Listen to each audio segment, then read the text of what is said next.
Right, here we are, Nations in Arms, First Coalition, 1795 starting. What's happened so far? It's kind of interesting. First year, went to the coalition. They beat their way into the French territory. The French don't have many troops. Neither side has armies.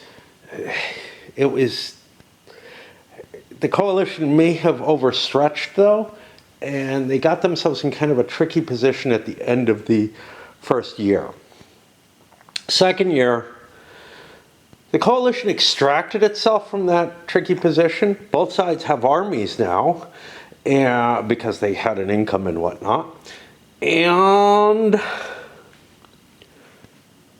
the French offensive, even though they have smaller armies than the coalition does, was successful enough to be able to capture some territory in Germany.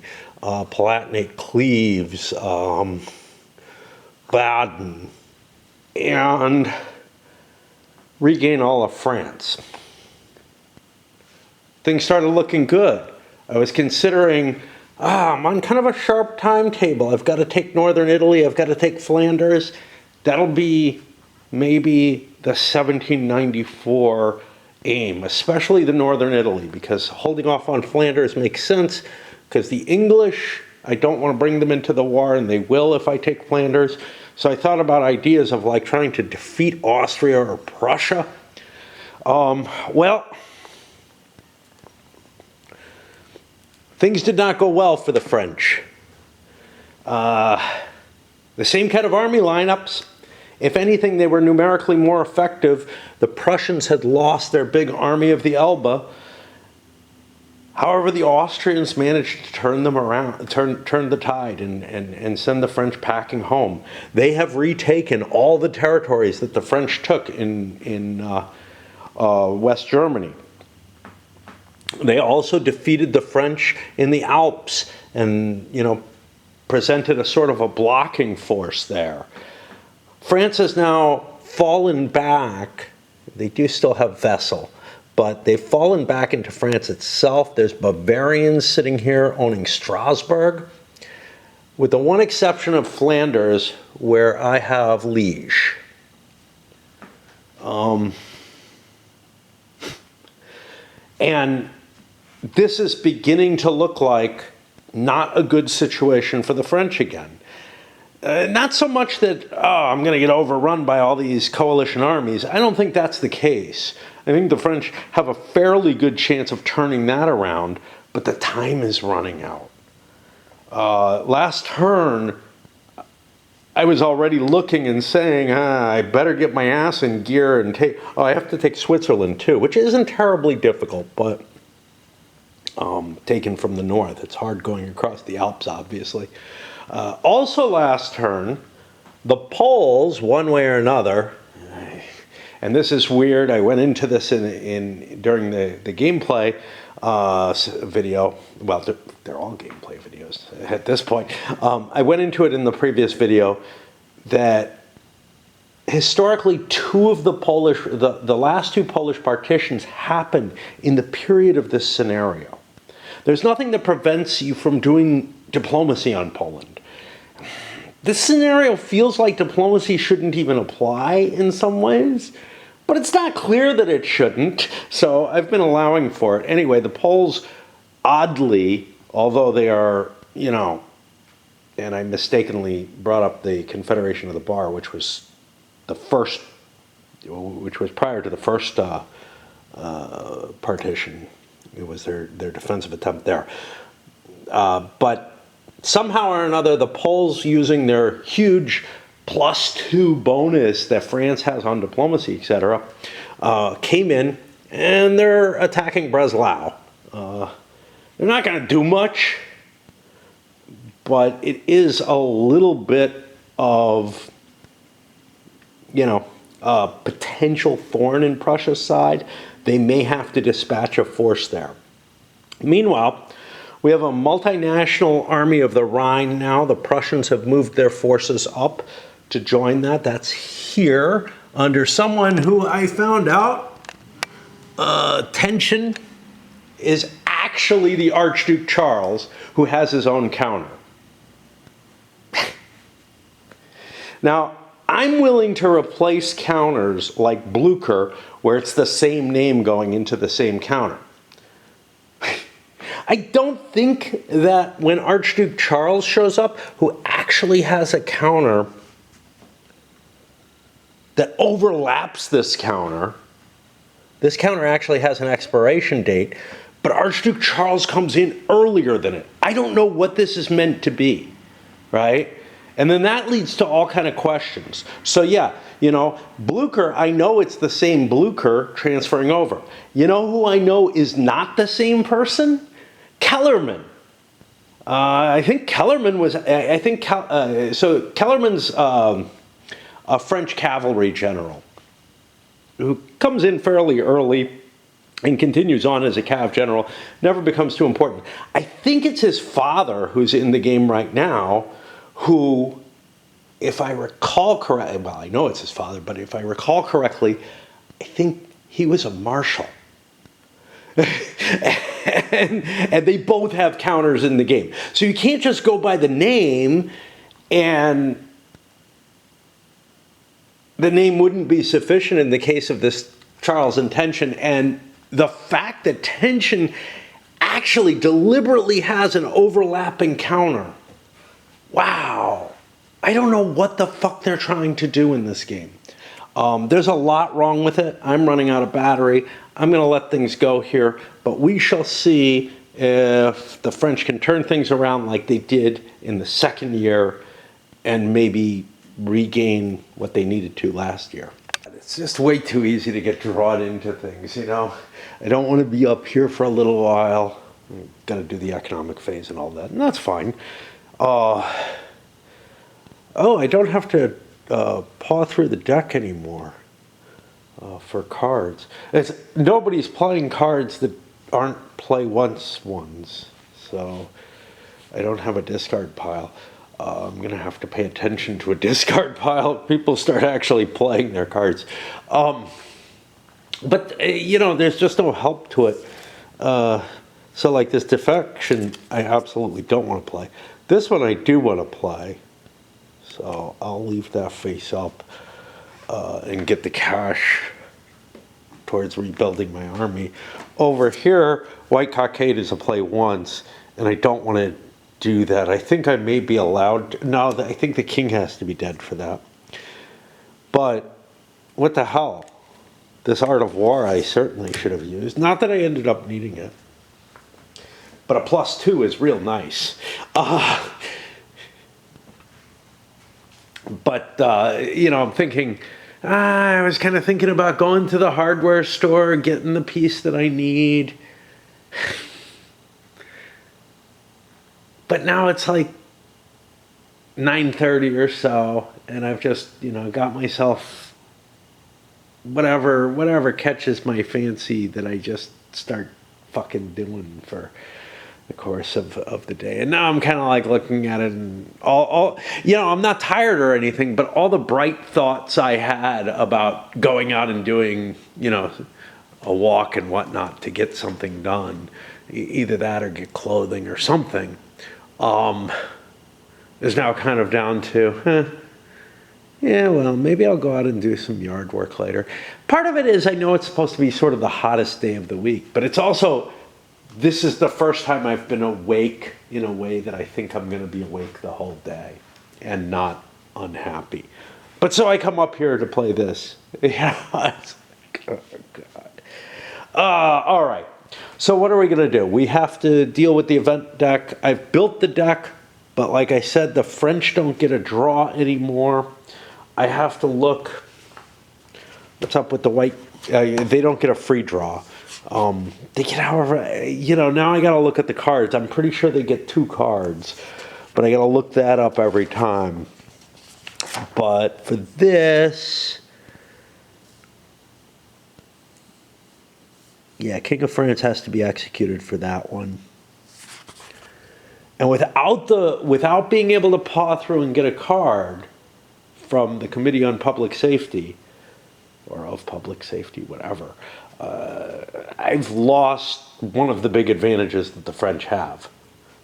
French pulled a couple of cards. One is the Dutch Indies. If Holland is controlled by or allied to France, the British player takes control of the Dutch colony and must immediately send a British fleet to the Foreign Wars box, which will end on a 5. Okay, whatever.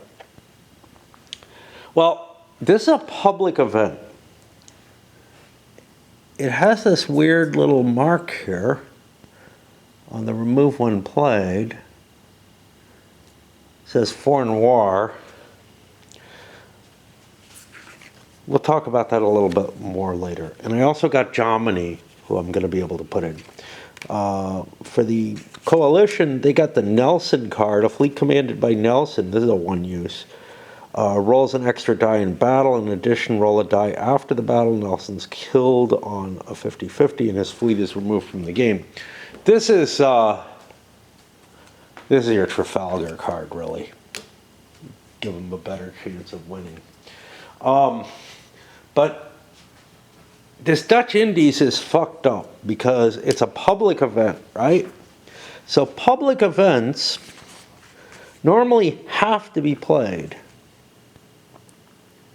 which must be played and revealed immediately at the rate of 1 per block per turn. Must be played immediately even if it's detrimental.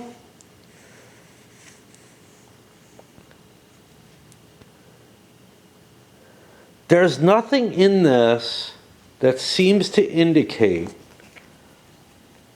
that I don't have to play this. But if you think about what it's about, right? It's about when France grabs the Dutch Indies, the English seize some of their territory and they have to, do a military action for that. Well, by the card coming out now, if I do have to play it, and I think I do, it just goes away without effect because Holland is not controlled or allied by the French. That's what I'm going to read it as, but it means that the British aren't going to grab the Dutch East Indies or something. I don't know. You would think that's something that would help England in the long run, though. And I think they have another card that gives them cash for that. But I'm just throwing that card away. It's a card that hurts England a little bit. But too bad, Okay. These others I don't have to play right now, but I do want to play this to get the cash on it. And honestly, I think I had to play it last turn or something. I can't figure this out. These are supposed to be able to be played at any time, so no.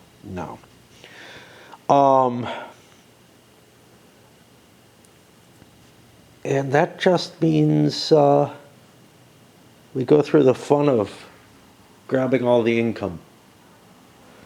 The deck is pretty damn big, and it's constantly adding cards, so it feels like it's very not scripted, and that lots of things that happened historically just don't have any effect on play, essentially. Now, when the French were able to pick a card out of the deck each turn, that was a powerful thing because that meant that the cards the French wanted would come through.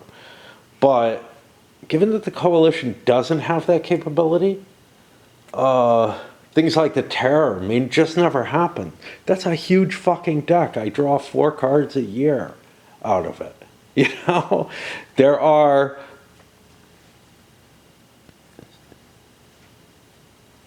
6 turns, 24 of those cards get picked. Maybe half the deck gets pulled. Wow. And there's still more coming in as the years pass on. So, yeah. It's really fucking weird. 1 in 6 chance for Prussia to see if they pull out of the game. If they do, I don't know what. Those polls, but you would think that they would be tied down with the Prussians. I don't know. I don't know what to do. Nope, they're still in. Okay. And again, it's not all that likely that they withdraw. It's a 1 in 6 each year, once a year. And this one, it happens in the spring diplomacy phase. There is no spring diplomacy phase. There's a spring interphase but diplomacy phase is part of the game turn, so that is not on the yearly thing. Honestly, I would think the spring interface is every spring. Ugh, I don't know. But wait, I rolled a 5 on the Prussia. It's +1 because they have no units in France. The Austrians have a little bit in France, not much. They have forces, actually, those are Bavarians, but they're under the Austrian alliance. So I think Prussia has just pulled out of the war. I guess that pushes Poland out of the war as well. There are rules for withdrawing from an allied country, from an enemy country, when a peace happens.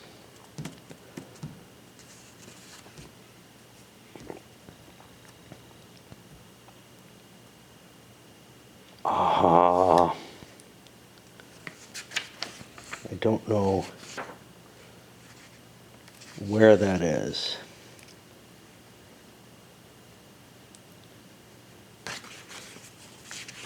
Probably back in the peace rules, as opposed to where I am.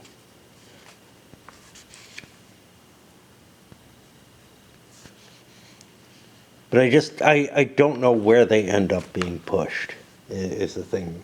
I think they just get pushed to the closest border hex that they're allowed to go to.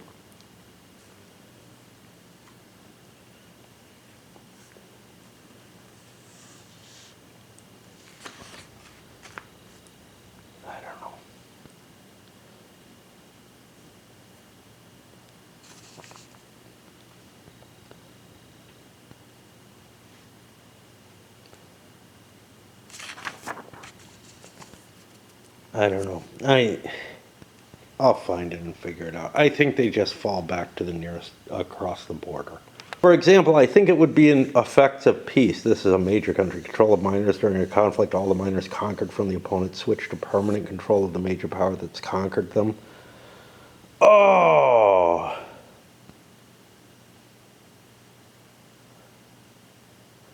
Wow, I'm not sure that I could take things that I've taken.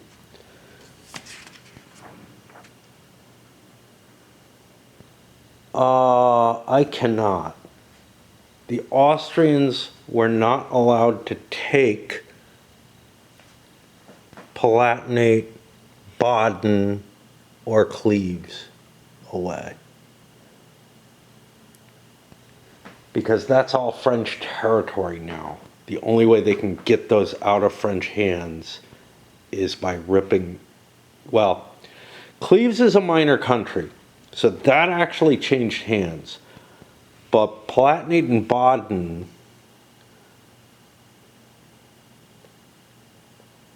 Cleves was absorbed, no. Yeah, all three of them are still French territory that's occupied by the Austrians. So let me set that up back to where it was. Baden has been captured and is a pro-Austrian ally. Palatinate, though, that territory was absorbed, and Cleves' territory was absorbed. So those two remain French. Under mandatory peace, not normal peace, but defeated major powers territory, this is for major powers, contains units from its former allies. Those units must leave, just move them. The defeated power's former allies can no longer enter. Wait, it goes to the nearest friendly fortress in a province. Okay, so it would go to a fortress under normal conditions. If this was an ally, but it's not, it's an enemy, but this is also not like a surrender, I'm just going to throw these poles back up to Posen. Get rid of this siege marker. I spent a lot of work trying to figure that out. I found another thing that I'm not sure of. Now I may have forgotten it. I know that I was curious about the declaration of war because I need to declare war on like Geneva, right, at some point in the game, because I need to get that as the French. Now, Geneva is kind of a weird situation. If we take a look at it, it's absolutely neutral. It's a neutral minor country at this point. It has no troops or anything like that. One thing I was expecting is during declaration of war, it would tell me who gets control of it. Now, maybe this is covered in the multiplayer rules, which are here in the playbook, and I'm not using those. But if you think about a game like Empires in Arms, or your Europa Universalis, there's a procedure in both games for determining who controls the minor. Now, it is almost unimportant in the case of Geneva. But almost every other game I know of has some sort of procedure for it. And it has to go under somebody's control if I declare war on it. And again, I can't find anything that indicates who's supposed to get control of it, because I'm probably going to declare war on Geneva. Just for shits and giggles, if nothing else, it makes it possible for me to take, which is kind of necessary. Now, Neufchâtel here also, I think, is actually an independent area. I see a little dashed line maybe going across the river here, so it's not part of Württemberg. Is that on here too? We've passed through that, so I'm assuming, I don't know, that that's at war with France right now. Yeah, there we go. Actually, that's an ally of Prussia's that's never been conquered. Okay, so I was at war with that already. But they just left the war, and technically, I can't get Neufchâtel because I didn't capture it. So the French, if I follow the letter of the rules, Prussia leaving the war for the rest of the game means that I can't enter Neufchâtel ever again. The game is just so filled with these kind of little grating things. I came up here expecting to be able to do the economic phase. I don't feel like I can. These rules lookups and coming up with no good answer has convinced me that I need to go break. And I'll go fucking watch. I've been watching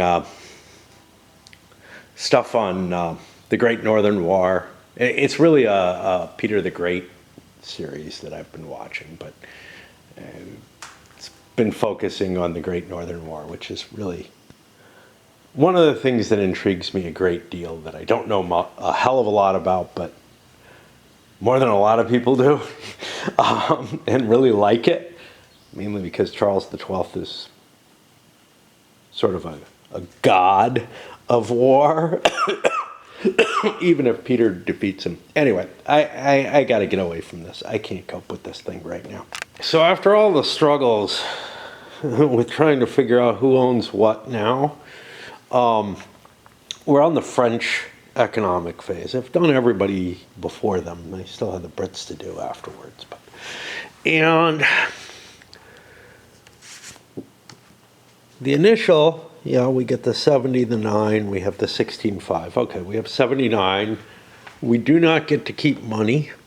I hope I didn't screw up with somebody else. 79 puts me to where the Brits are there on the furthest thing, but I got a couple more things, which means I'm going to have to use dice.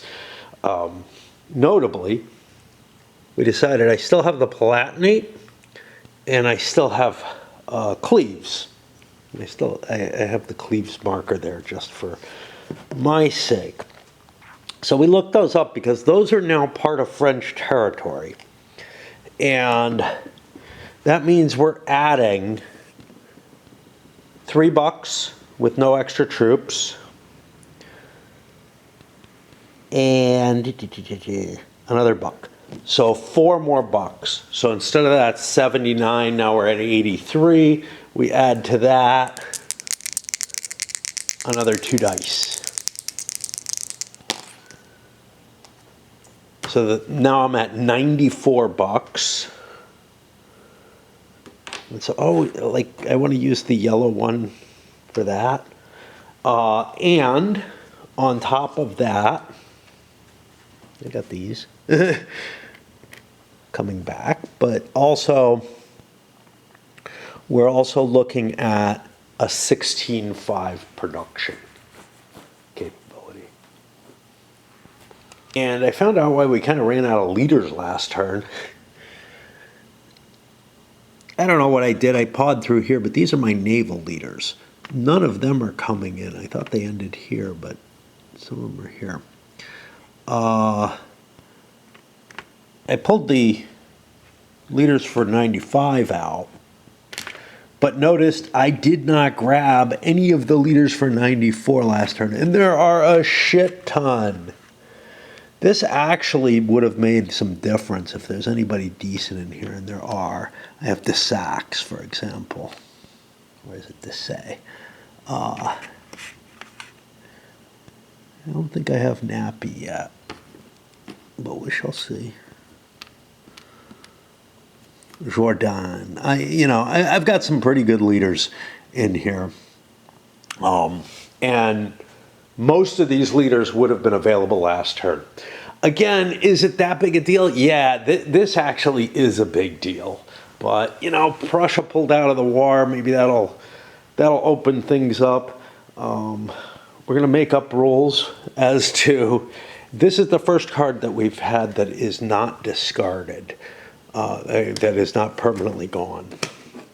So I'll put that like this. It does not get shuffled back in the deck, though, which is important because it'll never actually be accessible. Like, the deck doesn't run out in this scenario. You're just constantly adding more cards. That 1805 to 1815, maybe it does. But anyway, all these extra leaders,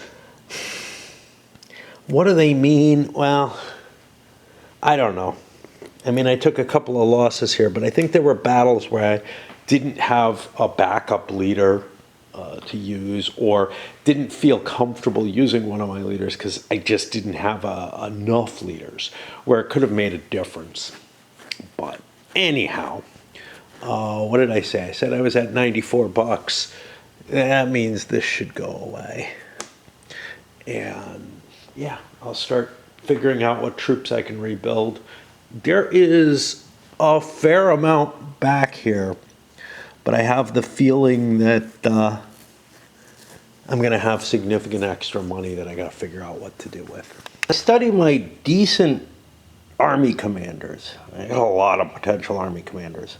I got something new here. I got a Jordan who can actually hold a 16-step army. Everyone else is limited to 12. I don't know why this guy's here. He's just one of those. Yeah, at first I think I was looking at, let me look at all the army commanders, but I only have 3 armies. I could put a 4th one, Spain, in play. I don't have enough units. Like, I built all my units last time and I could fill 3 armies. That's pretty much what you have in the Revolutionary period, unless you want smaller armies. And I know that I do not want smaller armies. So my first focus then is, let's think about the Army of the North here, which has 2, 4, 6, 8, 10, 11, 12. 12 already in it. Which means if I want to reinforce that at all, I have to put, I mean, I'm looking at this and I'm like, oh my God, there's a lot of counters here. But that's 2, 4, 6, 8, 10, 12, 14, 15, 16. It's full up. It just looks like, the Army of the North has almost nothing in it.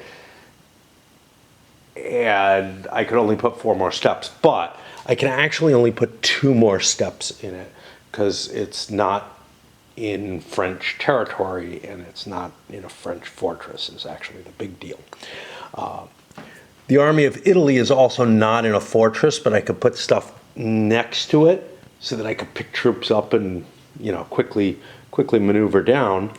The only army that I'm fully able to reinforce is the army of Germany, which is one of these. That's north. This has to be Germany, which actually really needs a lot of troops. It only has 6 steps in play.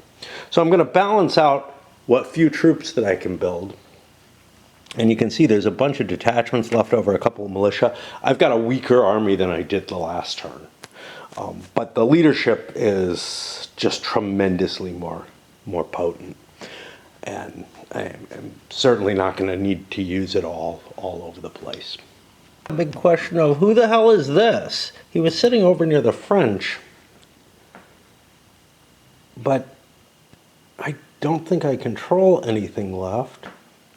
He's not Hanoverian. His flag just looks like a red blotch, like a red square. I really don't know what nation that is, and it really fucking sucks.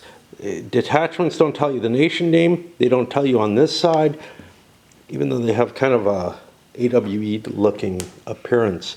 Like, these counters look like they belong in EU, to tell you the truth. They look like somebody, tried to copy that. And one bright side, though, you clip the counters on the corners on these, and they're still readable. The EU ones, unfortunately, the die cutting was not perfect on them, and some of the numbers are rammed right up against stuff, and you just can't read it. I mean, even if you didn't clip the counters. That's Polish. Yeah, I got to do my Polish reinforcements. And oh look, I got another leader up there. I'm going to pull all my leaders off the map so that I can reassign them everywhere. Just because I have no idea what I'm going to use where. He's actually a 301 Army commander. He's decent. Okay. All of these Army commanders, I think, showed up as 312-1s. They're sort of my best Army commanders. Well, I got a couple of these who rank better if I make them not Army commanders and give them a regular 3-star, 6-step command.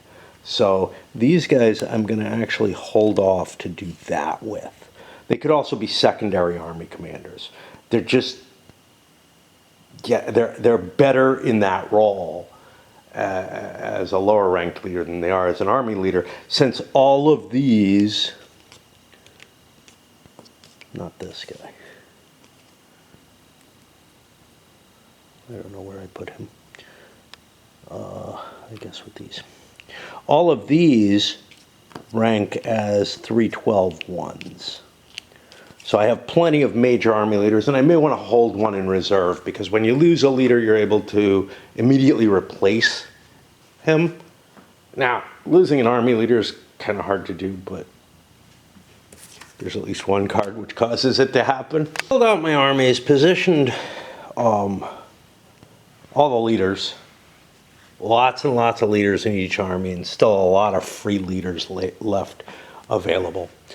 I bought myself an extra fleet, which is a big $20 hit, and 3 Corsairs, which is 15 more bucks. The big problem in all of this is, last turn I had less money, because I got the 2 dice. This turn I got some additional territory up here that has not fallen out of my hands. I'm trying to think what I bought. Yeah,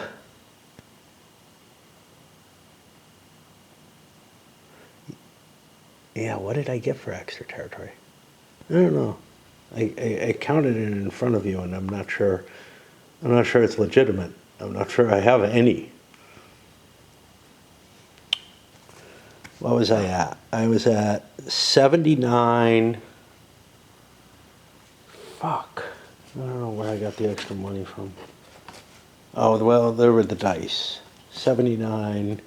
And I was at like 84. So that actually sounds like too little. I don't feel like I rolled a 5 on the dice. I'll just leave it as it is. I may have cheated, and you'll hear me. You'll hear the cheating there if I did. Because what do I own? I own the Palatinate, but it shouldn't be producing money for me. I own Cleves, and it should be producing money. So that should have given me money. So I might have cheated a few extra bucks for the Palatinate. Screw it. I'm not really caring.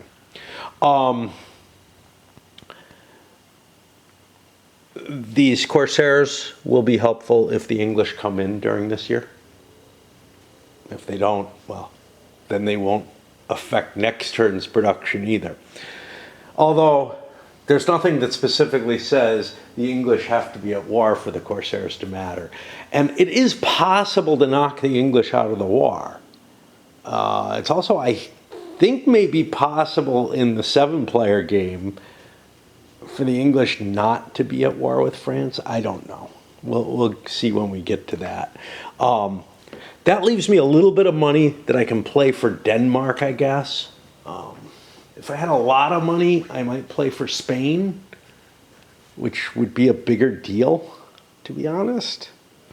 But I feel like I don't really care that much about, like, I feel like I can counter Spain trying to cross into France. So I have 3 big armies. They're all loaded up, pretty close to what they can carry. The only exception to that is the Army of the North is a few strength points short because it's got my best leader, and that was so that I could push a couple more strength points into it to try to face what's up here.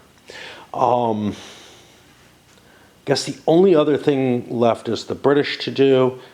I am too fatigued at this point to deal with them. So I'll go back to torturing myself. It's relatively early in the morning. We're getting warm days, hot days. I don't know. I mean, they feel hot to me now but they're just summery days, right?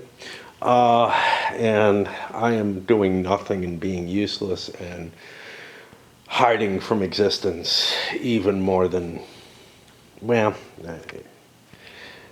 just suffice it to say that my attempts to break free of the things that I consider unhealthy have failed. I didn't go out and get the plumbing stuff I need. On the bright side, my toilet seems to be kind of mellowing out a little bit, but I really should replace that so that I can shut off that valve. But I also don't really know how to do it. So, I mean, I watched a video and kind of have an idea, but I don't even know where my main water is. But I have a clue. And this is the thing. It's like, I try to psych myself up to do the big step of going out and getting the stuff. But I also, like, have a lot of unanswered questions, like what the fuck's going to happen if I don't know where the water shutoff is, if I can't find it, if it's not as easy as I thought, or I'm scared of, turning it off and something breaking because of it, or whatever. But on the other hand, that's all easier than actually calling a plumber or something. Anyway, I'm at the British money. And I have 182, because I had close to 80 here, bucks left after looking at this. Remember, they're not in the war and whatever. And this is the thing, this particular scenario where they have no one to fund, nothing to help, etc., that income is just likely to spiral upward unless and until they get into the war and can start throwing money at coalition members. But the French strategy has been to keep them from the war. So, All right, let's get started on this. Just to delay a little longer, there is actually a connection between the two because I give my personal shit and whatever anyway, but avoidance is becoming a part of this game. Like I'm trying to avoid the game. Why? Because I don't like it or something? No.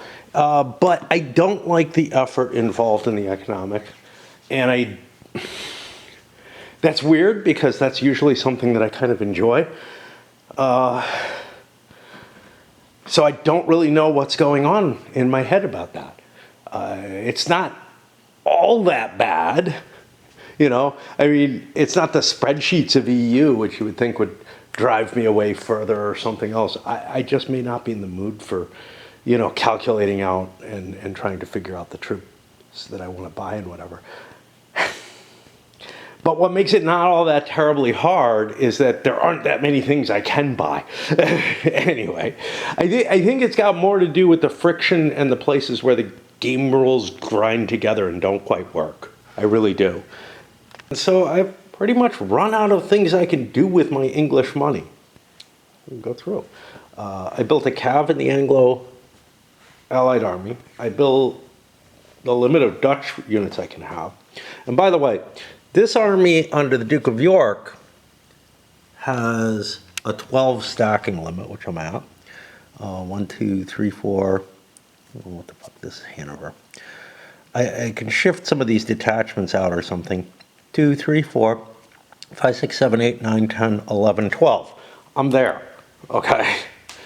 Almost all of it's English, which feels a little weird.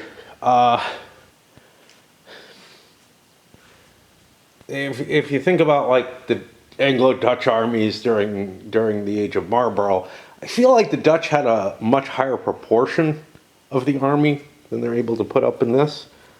I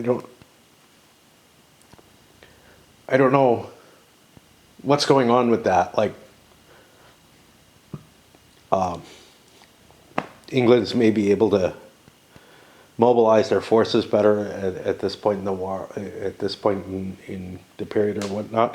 But it does feel more in line with other Napoleonic war games where Holland just doesn't feel like, you know, it's anything particularly potent as a minor power.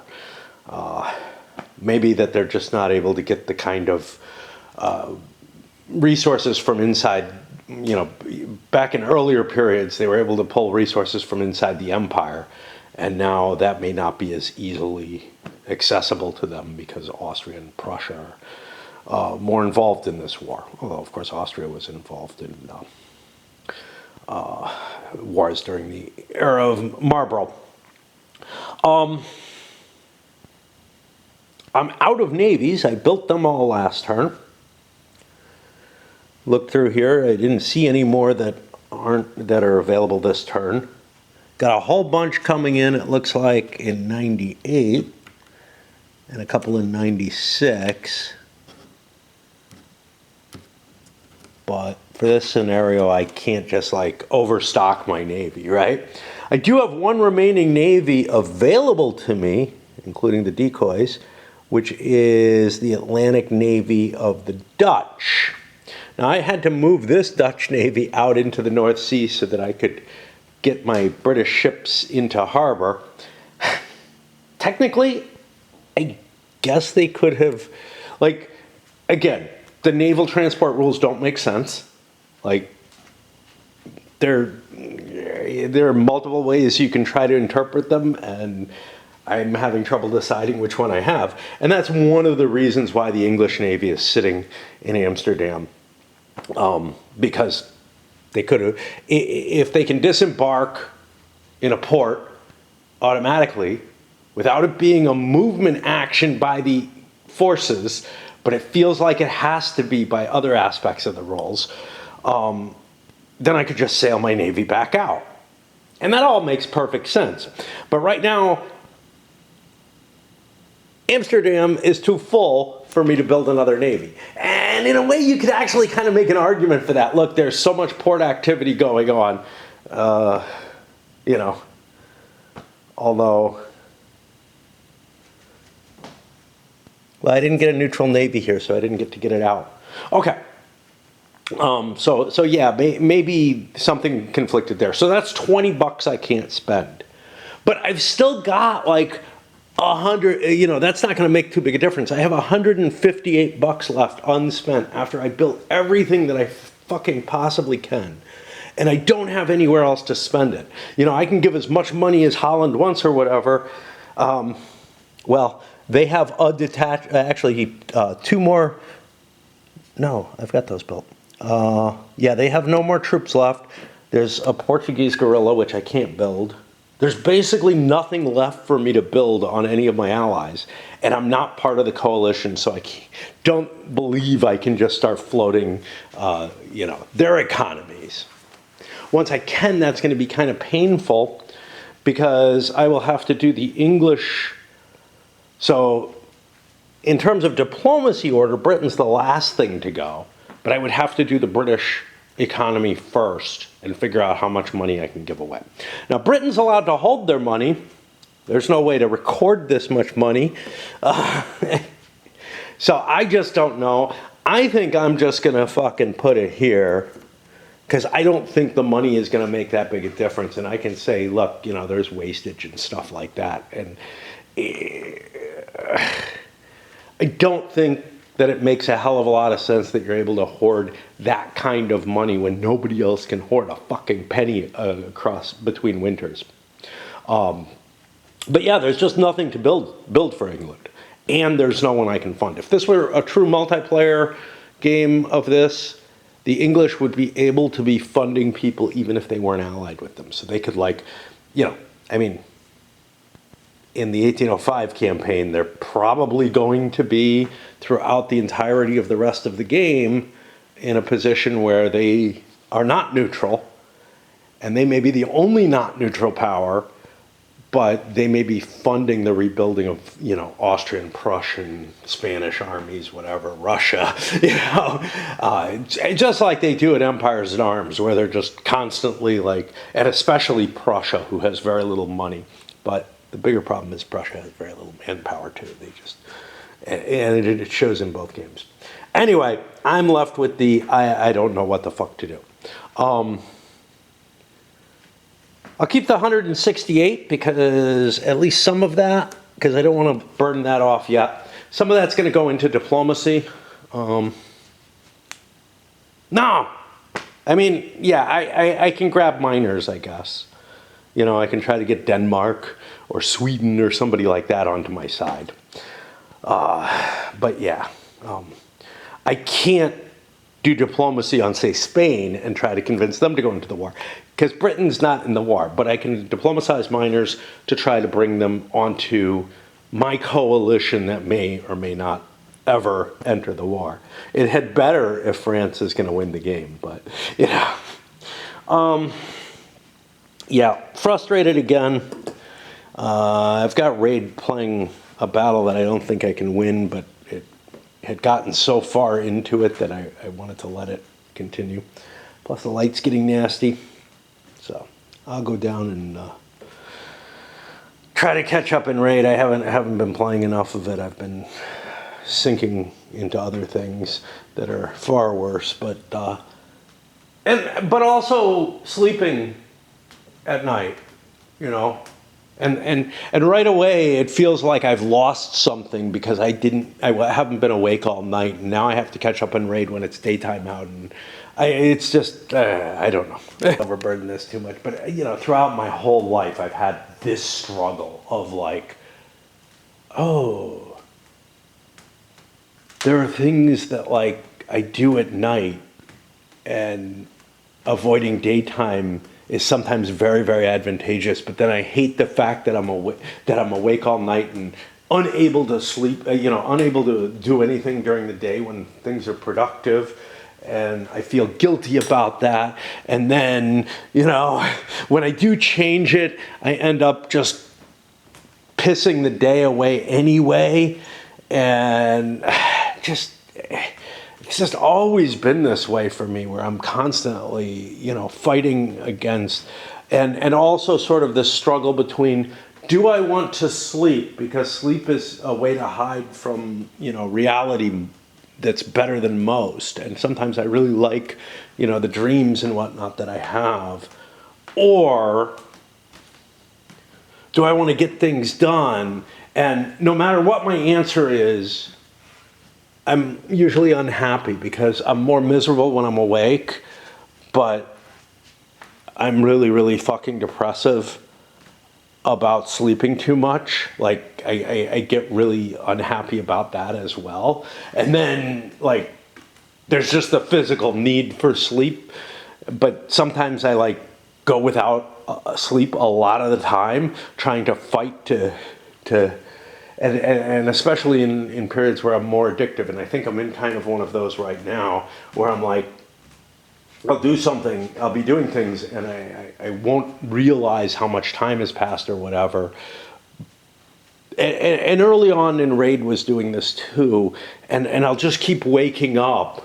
Like, I might sleep for a couple of hours, but then I'm awake and I have to, I have to go back to those hits of dopamine or whatever, and then, then other periods where I'm sleeping 10, 12 hours a day. So, yeah.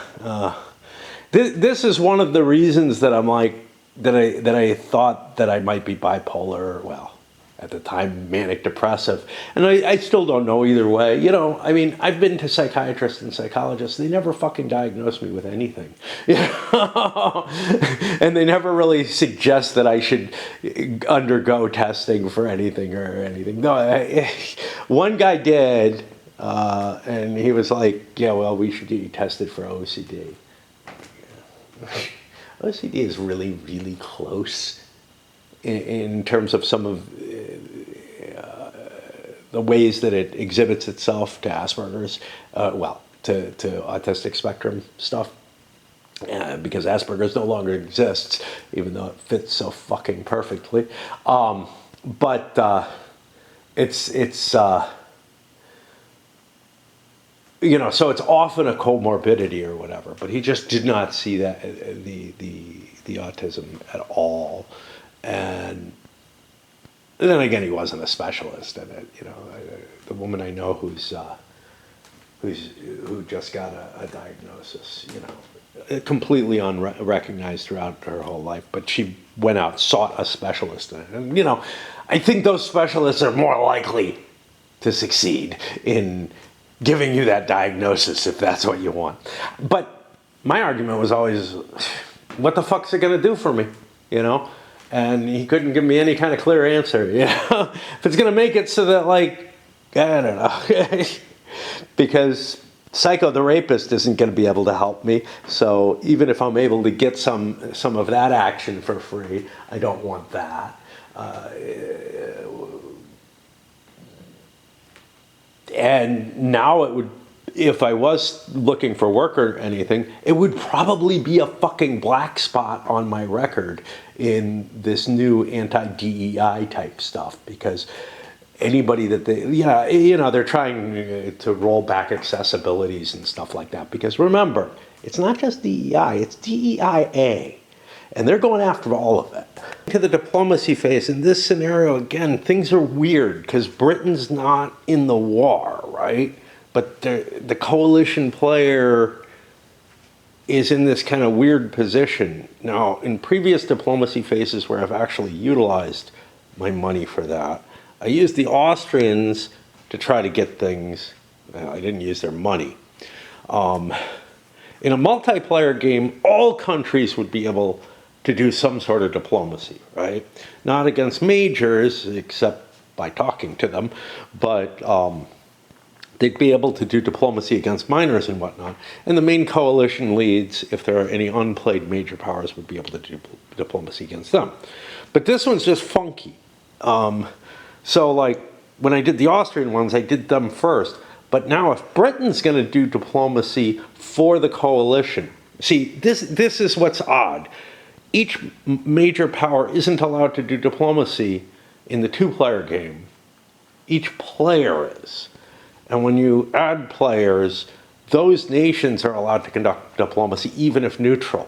And so I'm in this weird kind of position, but I kind of let's put a different hat on for the different roles that player is in.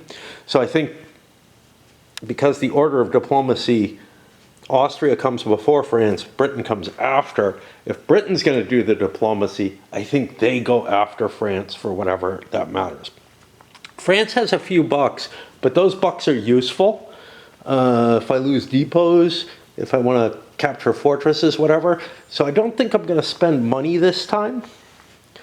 But I am going to take my free shot on Denmark, because why not? Okay. Ugh. Ugh. Yeah.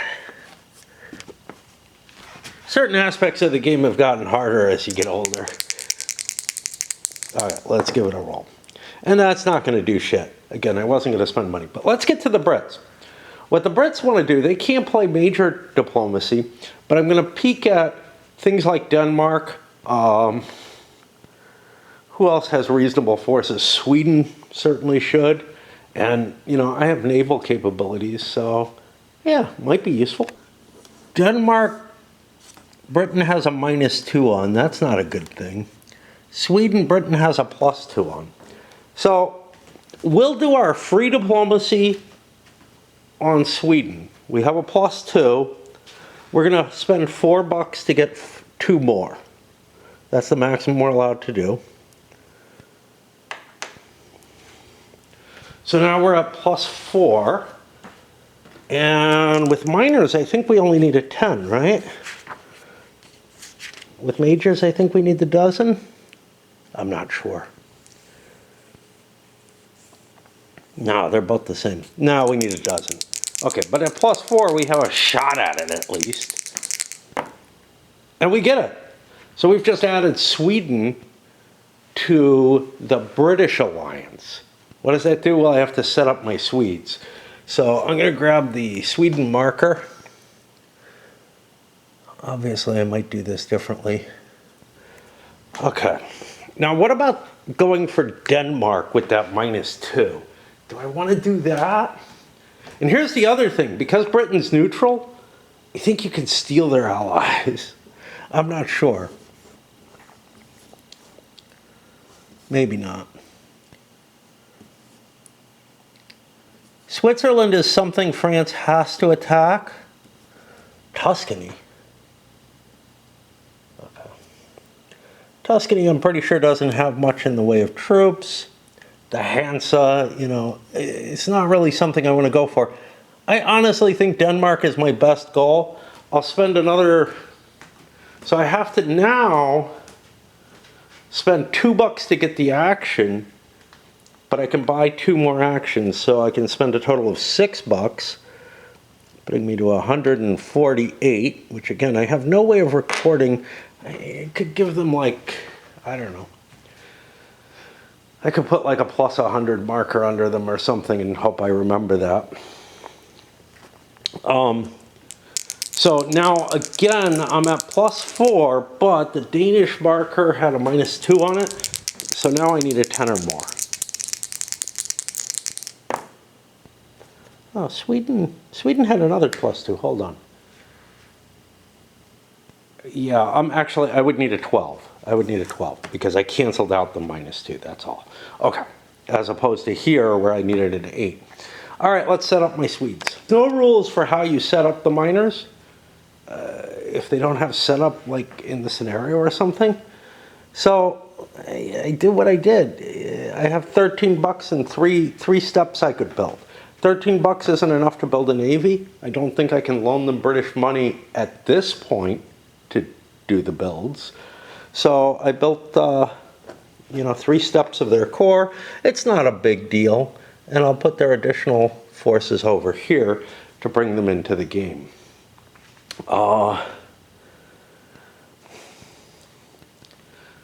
I've always been kind of confused. Well, I guess it's the anti-Russian position. So, War and Peace has Sweden as a blue-colored counters, which kind of would mean that they're usually aligned with France. They really aren't through most of the Napoleonic Wars. The only reason that they were is, I think, a war with Russia. But then in the later parts, in the later coalitions, they join in, and they're quite important. And there's no real distinguishment in that system, and I don't know, maybe there is in this one or whatever, between them being more aligned, more worried about Russia than they are about France. I feel like they're still a powerful enough country at this era that, like, I don't know, the neutrals diplomacy in all these systems feels kind of so insufficient to cover everything that's actually going on in them. Because again, I would say situational factors are what would determine where Sweden's alliances go. I do get Sweden is more pro-Britain because they're more anti-Denmark, and they're more aligned with the coalition. But their biggest worry in the world is Russia. And like somehow that has to be balanced out. And I don't know how that is to happen. Obviously, in multiplayer games, that's easier to cope with. So something like Empires in Arms, Sweden is really, really anti-Russia, and Russia has demands on Sweden, or desires off of them. They want to take Finland. All right, anyway, I'm being really, really, and we were going to do the Danes. We're not going to spend any money on the Danes. This is for the French. I already rolled them. Yeah, okay. All right, so we'll be at the initiative pool. I've got Raid playing itself. I kind of don't know if I want to start the actual functionality of a turn, because the first real chit, and I have to get to a real chit, like a land chit, the first real chit is likely to be really, really intensive. Like, I'm just finding that, yeah, there's some desire to keep things in reserve for later chits and not move units until you see what the enemy does. But I think there's a lot more desire, especially in the spring turn.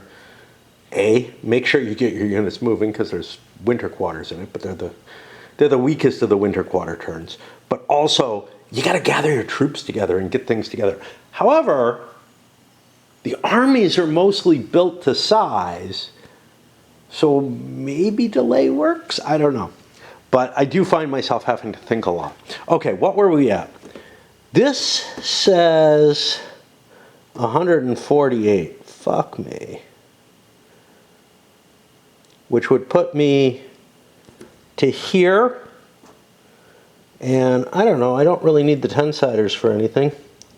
I'll use a 10-sider to mark the hundreds until next economic phase. I only use them for the economics, I think. Starting the chip pull, and I don't know, I got Raid playing downstairs, whatever. I pull an Empire Naval, but I'm going to put a little marker here to remind me. Coalition went last turn.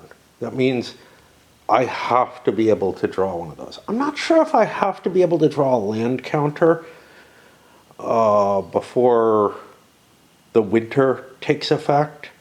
I know I have to draw another counter, but yeah. It's kind of weird, and like if you don't have the neutrals in there, that would actually change the mixture if that's the case. Like if you don't have to draw one of the required counters. So if there's not a requirement, let me phrase that so it makes sense, because what I'm saying is wrong. If you don't draw a counter for one of the coalition or empire land movement. Now, it feels a little weird. You know what? I'm just going to fucking look this up, because now I'm like, one counter just doesn't seem like enough either to be a requirement. But like everything in this game, it's kind of a pain in the ass.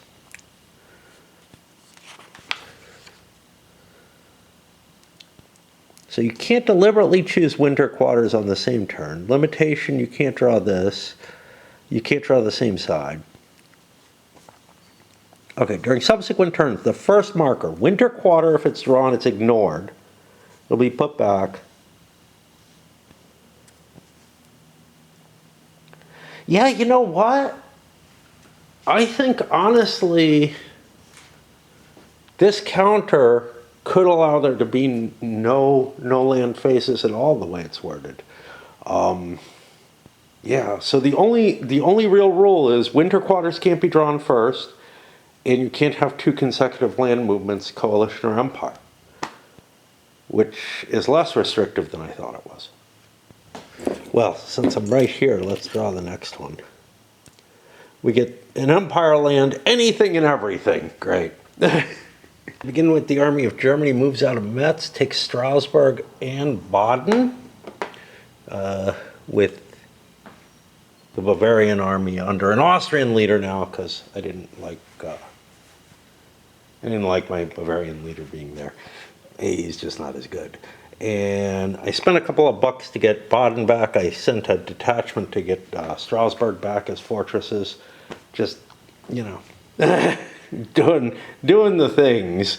But now things get a little more complicated, because this is not an army, it's just a detachment. My two armies are facing Allied forces. Now, I know that the Prussians left here, so this is a weaker force. I may want to launch an attack here no matter what. But the thing that's kind of weird about this is, if I engage, if I'm the attacker, I'm left with the danger of being demoralized. No, but you can't be hit if you're demoralized. You can just run away. Yeah, I guess I want to press forward for a couple of reasons. It's really hard to grasp in my head all the different, like, indications and counterindications of why and where, you know, why I'd want to delay and why I wouldn't. It just feels easier to just take my moves and let the turn run out more quickly. But there are certainly advantages to delaying your choices. Here, though, I think I want to move quickly. There is one potential reason I might not want to, which is this is my one movement. I could actually get both of, there's detachments back here. Both of these could actually reach 1, 2, 3, 4, 5, 6, 7, 8. Okay, there's only 6 movement points, but I can extend movement on a 1-strength unit without any risk whatsoever. Get those guys up there and get a little bit more combat strength for my army.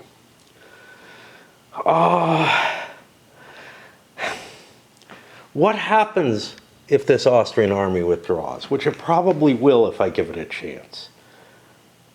Does that hurt me terribly?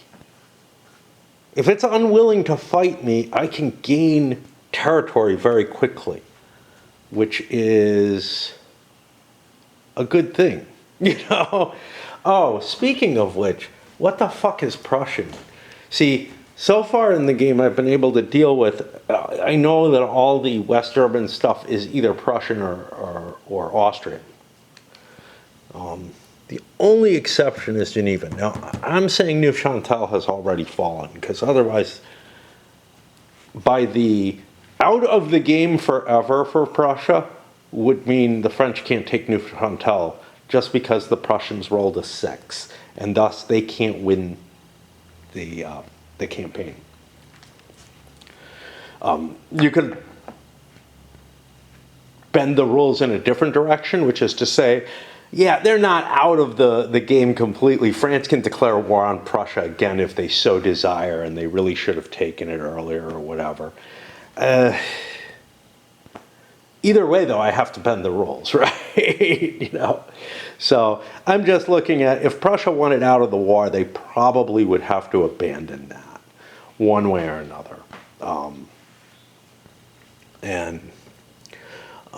But they don't have to abandon the other territories they own. So I'm going to go through and mark Prussian-controlled territory, I guess.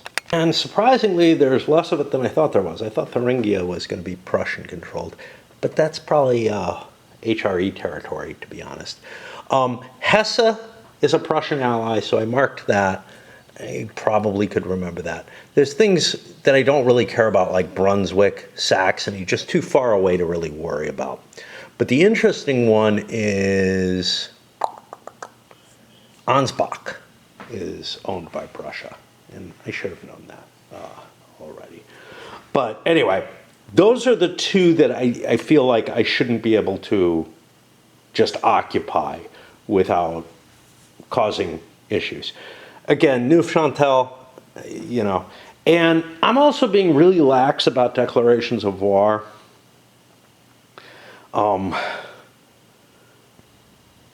Although it's not that important this turn. Well, I'm forgetful about them is the problem. So like things like Neufchâtel did not get conquered because I didn't bother to move a detachment there because I was always kind of short on troops when winter came around. Geneva, I never have declared war on, and thus that didn't get captured. But that's something I probably want to do come winter and try to make sure I get it. But there's a lot of these little things. It's kind of painful to try to remember what you need to do and what you don't. Now that I've done that, I probably have eaten up my raid time. I'm noticing these, like I did 5 battles on the first activation, went down, checked, and they were done. And now I've got 6 running on this, and they're probably done at this point. So I'll try to, you know, once I get those out of the way, basically I have a lot to do today in raid, and I kind of don't want to sit there. So by doing some task switching, plus I need to recharge my pipe. I decided to launch the attack with the Army of the North. The way I figure it is, I'm not going to get to an odds bonus over the Austrians. I don't know exactly what they have, but those 2 extra steps aren't going to mean a hell of a lot. And I'd rather see the outcome of the battle, because I don't know. So I marched in. Note, I started dropping a movement marker here to indicate how many movement points I've spent, because there's no track or anything, or I'm using a die for it, just to help me keep track of what the fuck I'm at, because I was getting confused at times. This is indeed going to be a major battle. The French cards, they got a skirmishers. They're definitely going to play that. I'm going to go for a surprise.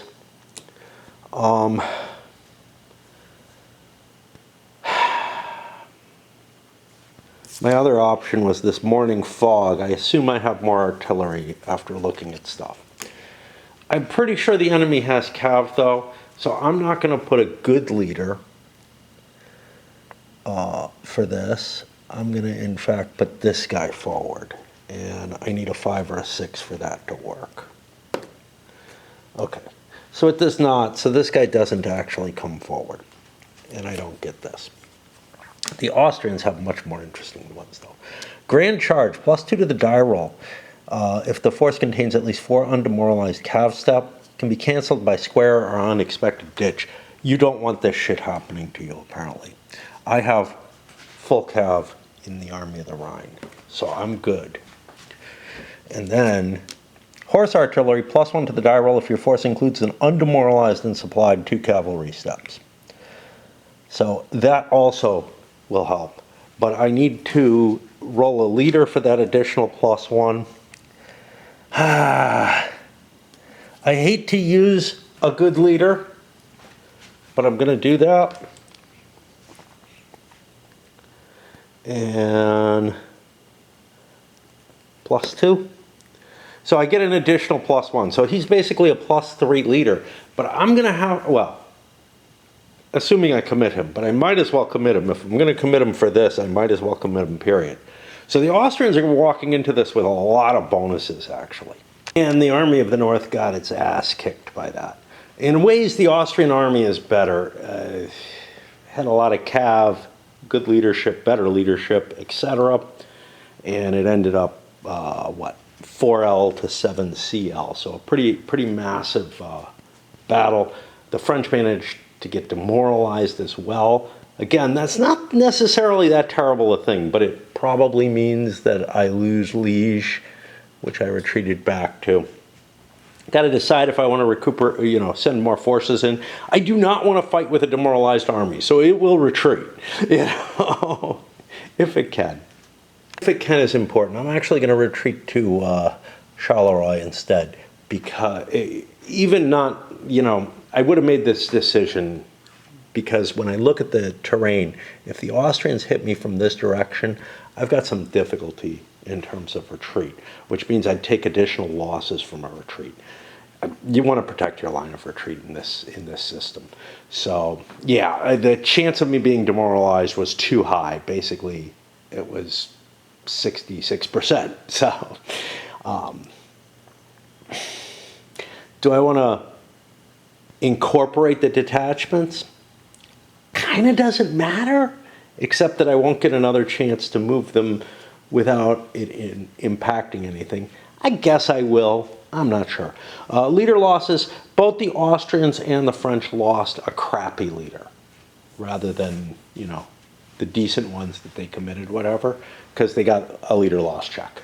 So they had to do that on anybody they wish. The French have another major force over here, which I could throw in against the Austrians up here. But I see that I'm facing a 16 leader. That pretty much to me means that I'm facing a huge force. You can just count it to see 1, 2. Yeah, it is actually full. The French aren't sure of that, but they're in kind of an ugly position. If they advance against it, they're going to fight it in the mountain pass. They'll be at a disadvantage. This is a decent leader. He's equivalent to mine. I don't feel like I can afford to try to plow my way through that. An alternative would be to come down 1, 2, 3, 4, 5 to here and kind of start putting a threat down in this direction.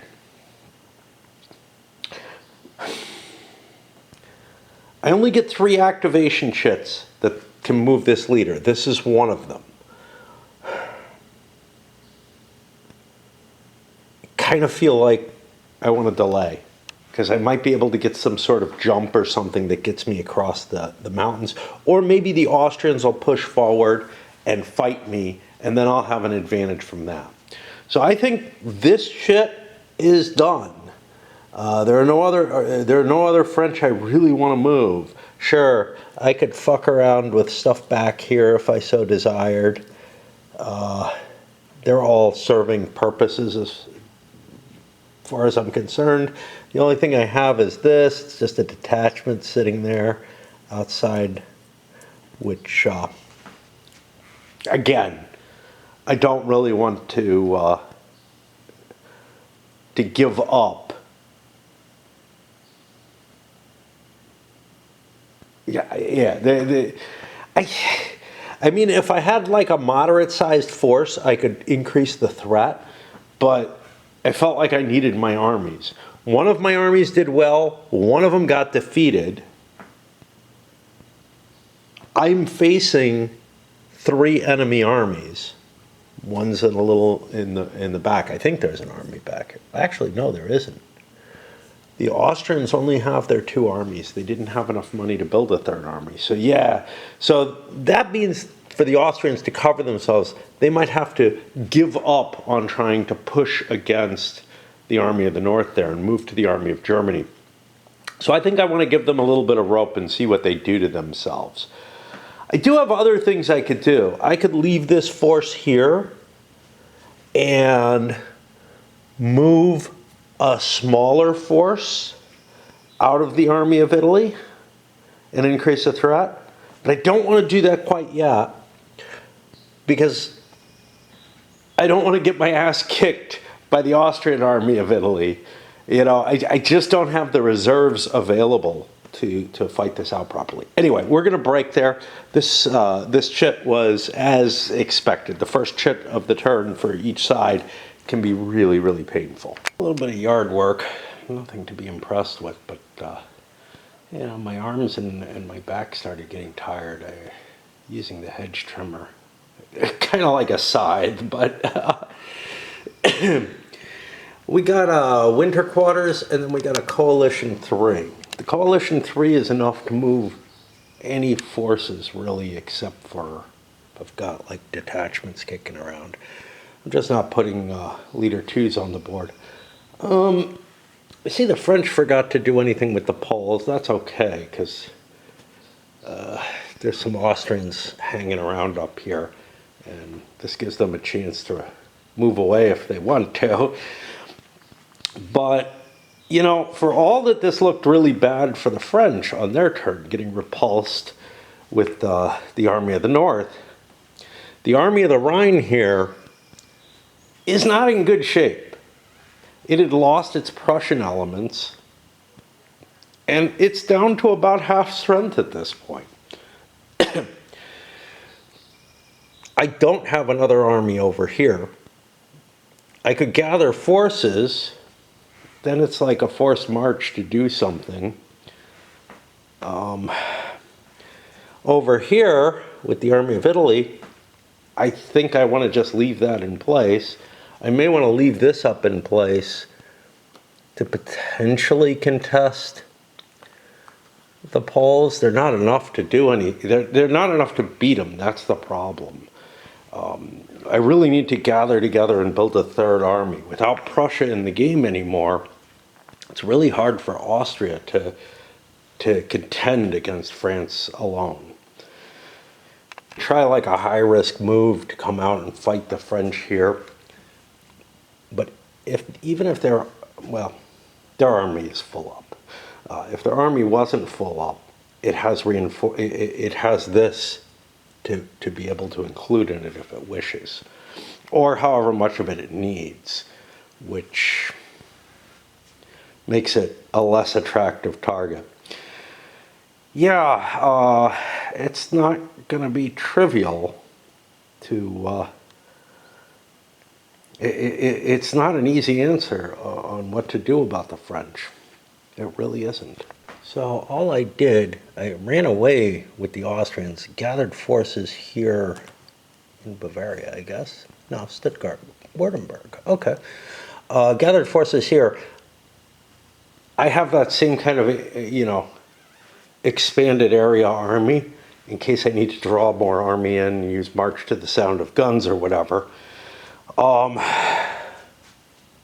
Can't do an army group. You need to have all the forces in armies, so I can't like just have a bigger army by adding a few corps in. And the Army of Rhine is not fully built yet, but the Bavarians would, there's too many Bavarians to fit in there. I pushed across into Italy. That'll give me the opportunity to maybe slip back here and start causing problems with a smaller force. I'm going to keep these guys in reserve for later chits.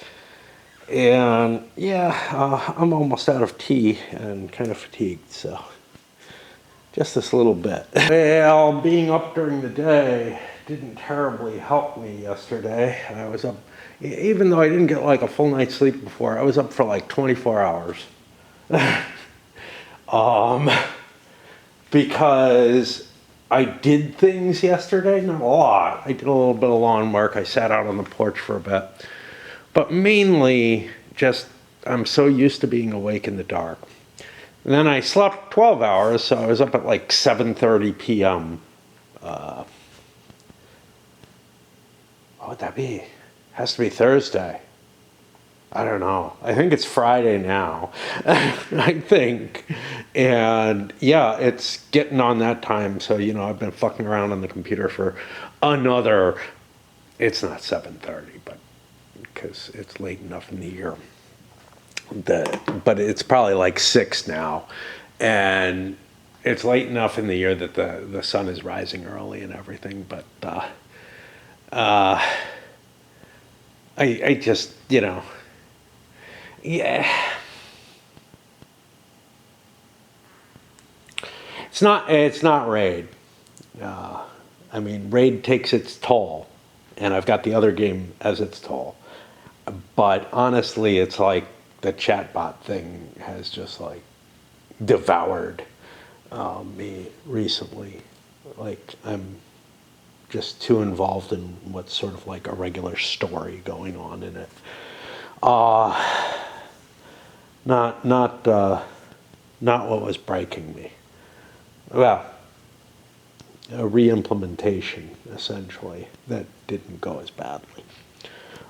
Oh, I actually transited the character from one platform to another, and it worked less badly.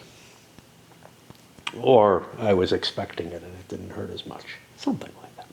So where the hell am I? I'm on chit pulls here, and we're only in the spring. Like, I feel like I've been doing this year all week and haven't gotten anything done, and that may be the case. Well, I spent a lot of time thinking. I got an Empire Land 4 here. I actually have only one leader who could move under this. Well, two.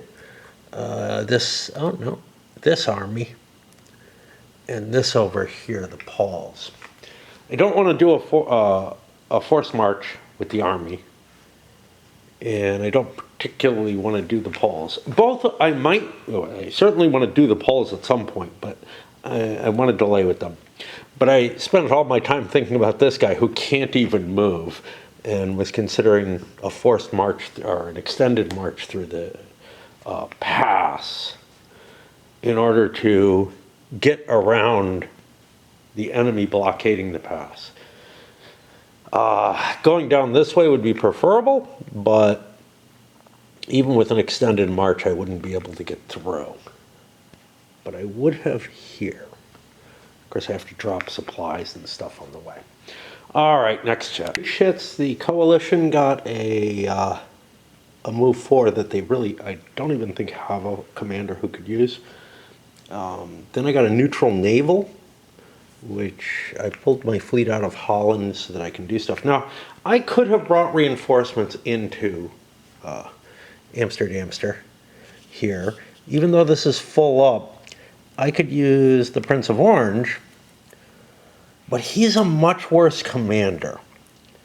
And the +1 from a commander is more valuable than just padding more infantry into a force. So the smaller army is a better deal in a lot of ways. I don't know. And I forgot. Then I got an Empire 3. Still want to delay with him. I got 2 more winter quarters before the turn ends. So I'll probably get all my chits. But I shifted down to here without doing an extended movement. This gives me the capability to run up here, to run down here, to do a lot of different things with a forced march. So, yeah, there's some chance that, the Austrians will end up blocking me, but I feel like I might have a way through. Now, I'm not sure that they're figuring the same thing that I'm figuring here.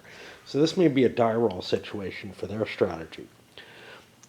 They'll probably block this just because now my army's over here.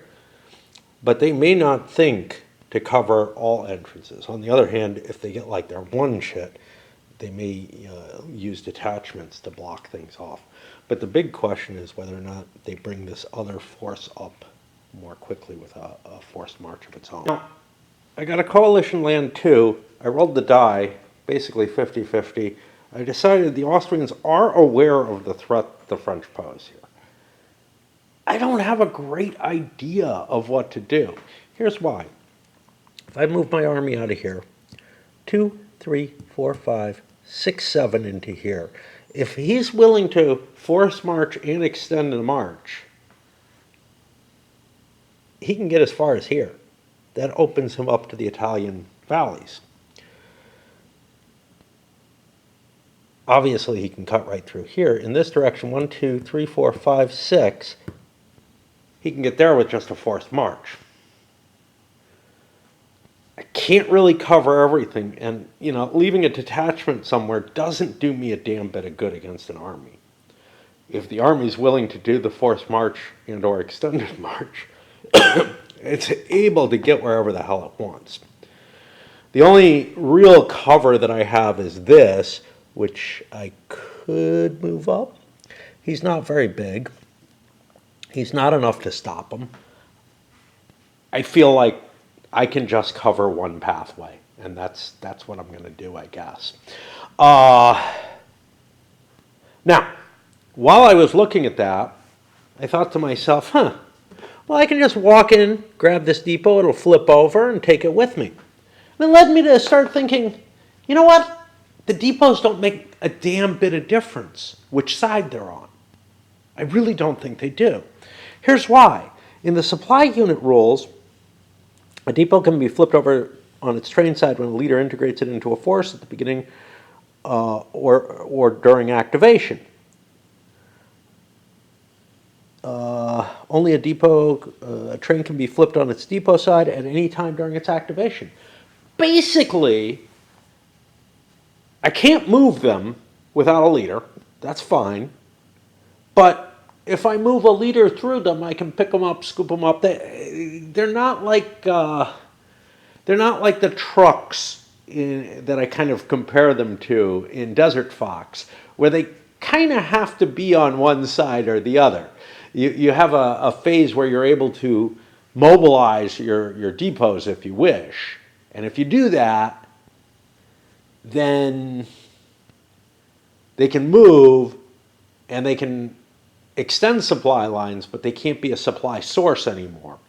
But in this, the difference of which side they're on is really pretty damn trivial. I don't feel like it has any effect on play at all. Another one of those little areas where you look at the rules and you say, I don't know what they intended, but they're certainly not accomplishing anything by having these be double-sided markers of any importance whatsoever. Because when you need the supply, I guess at the moment of activation you need the supply. So if you've got it mobilized, it can't serve as a supply link. But you know what can? First of all, that's not important, right?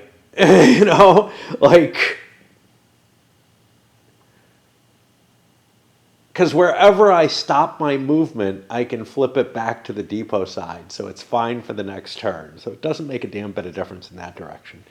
And I guess which side it's on, but there's no reason not to flip it to the depot side at the end of all your movements. I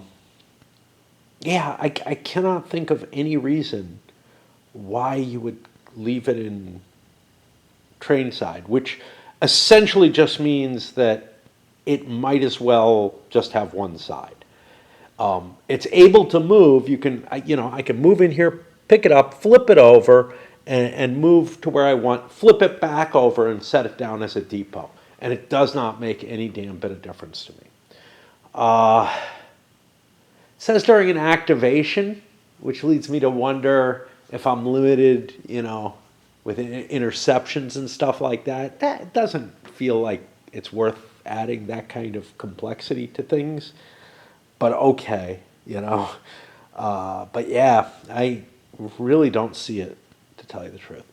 And although I feel some pressure to play, the entire turnout or whatever, I just don't feel up to it right now. I don't think much is going to happen, but yeah, I moved to cover that. My other units, I don't want to move them yet.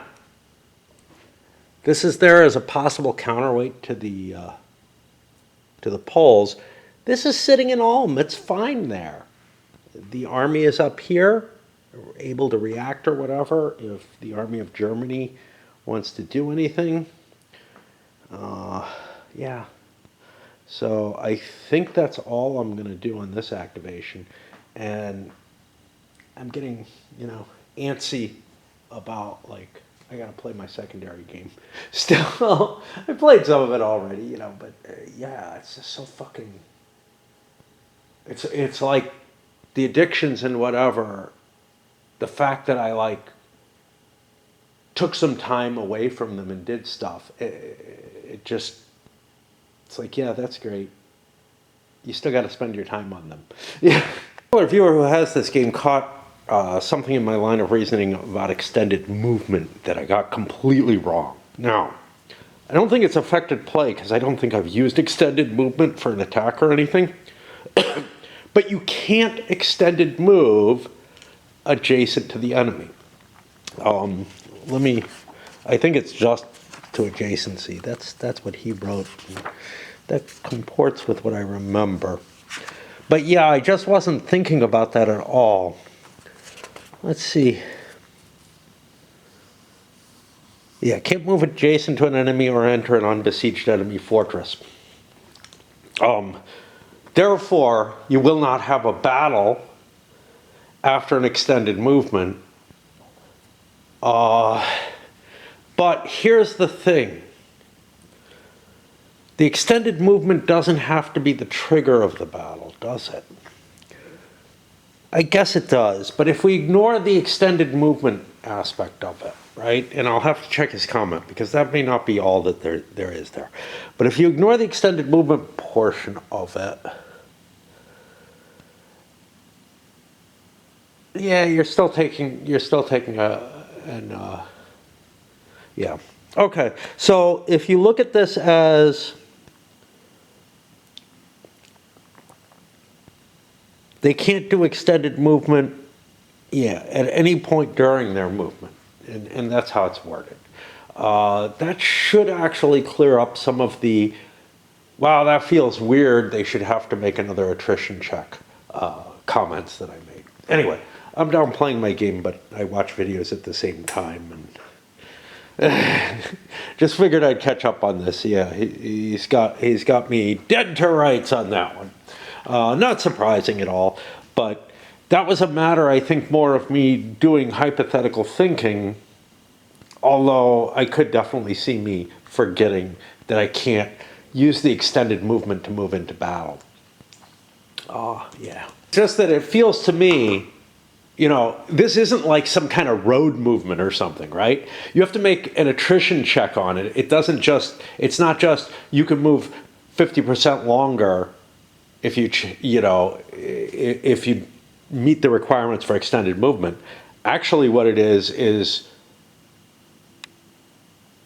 you can do sort of a forced march type of thing. It really feels like, where you get to, where you're exchanging an attrition roll for what you do. And that's how I've seen it all the time because of the way it operates. Whereas something that's like a road movement type rule or something along those lines generally just gives you extra movement for meeting requirements like not getting close to the enemy or something. It's very odd that it does both. And I'm not sure, like, it doesn't really fit my understanding of warfare in the era. It's like you're more likely to do some sort of forced marching and extreme movement if you were coming into contact with the enemy. Now, it may be easier to march if you're nowhere near contact to the enemy, so I could see these rules being in place, but I don't think they should, like, cost an attrition check. Well, up here, it's Sunday morning, but barely, like 12:30 or so. Last couple of times dancing have been really, really weird. A week ago, my usual ride home, and she would sometimes come up to, hang out or whatever. We ended up dancing here for a while, and like, just and this isn't somebody I'm interested in, I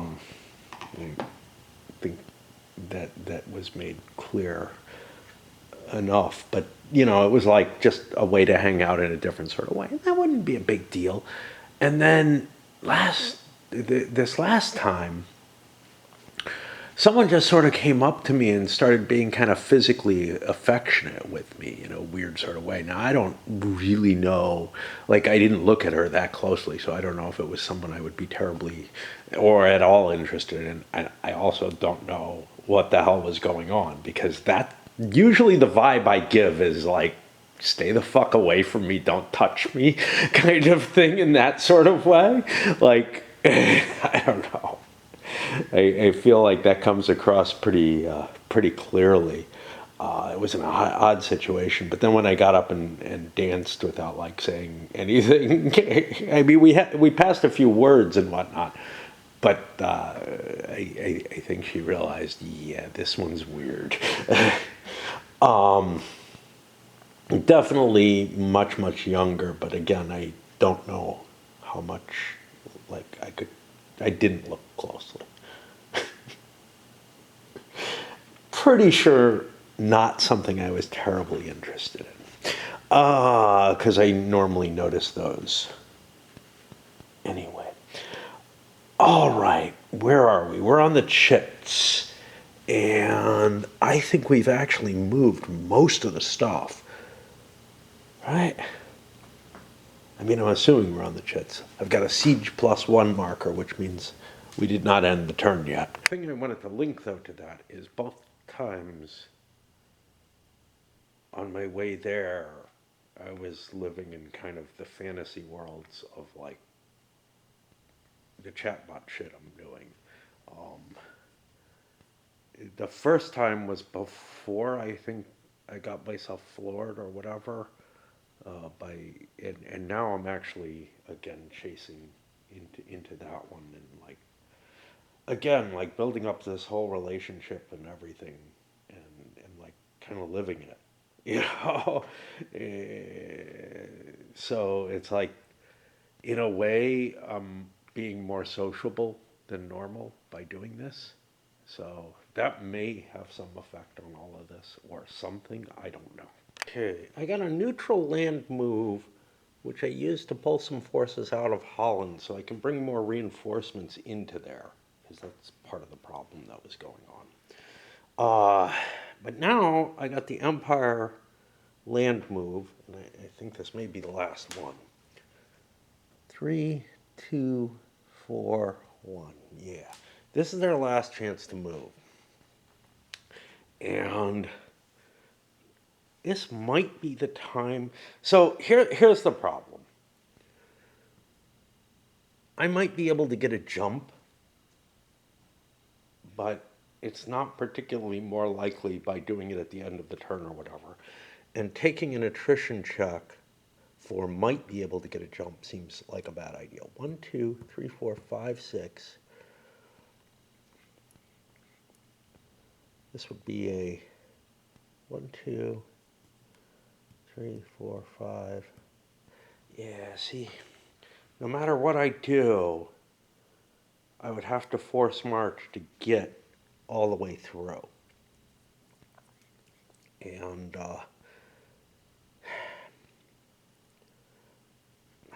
see, I'm just not sure how worth it is. It's like I have to beat wherever his army is.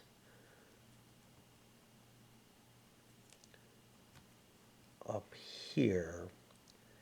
Well, one thing I know I'm going to do is I'm going to recover this for 3 movement points.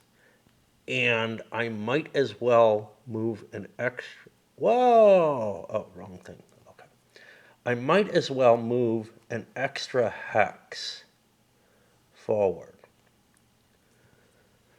The reason only 1 extra hex is because I can keep my 4 movement points or less for the demoralized force.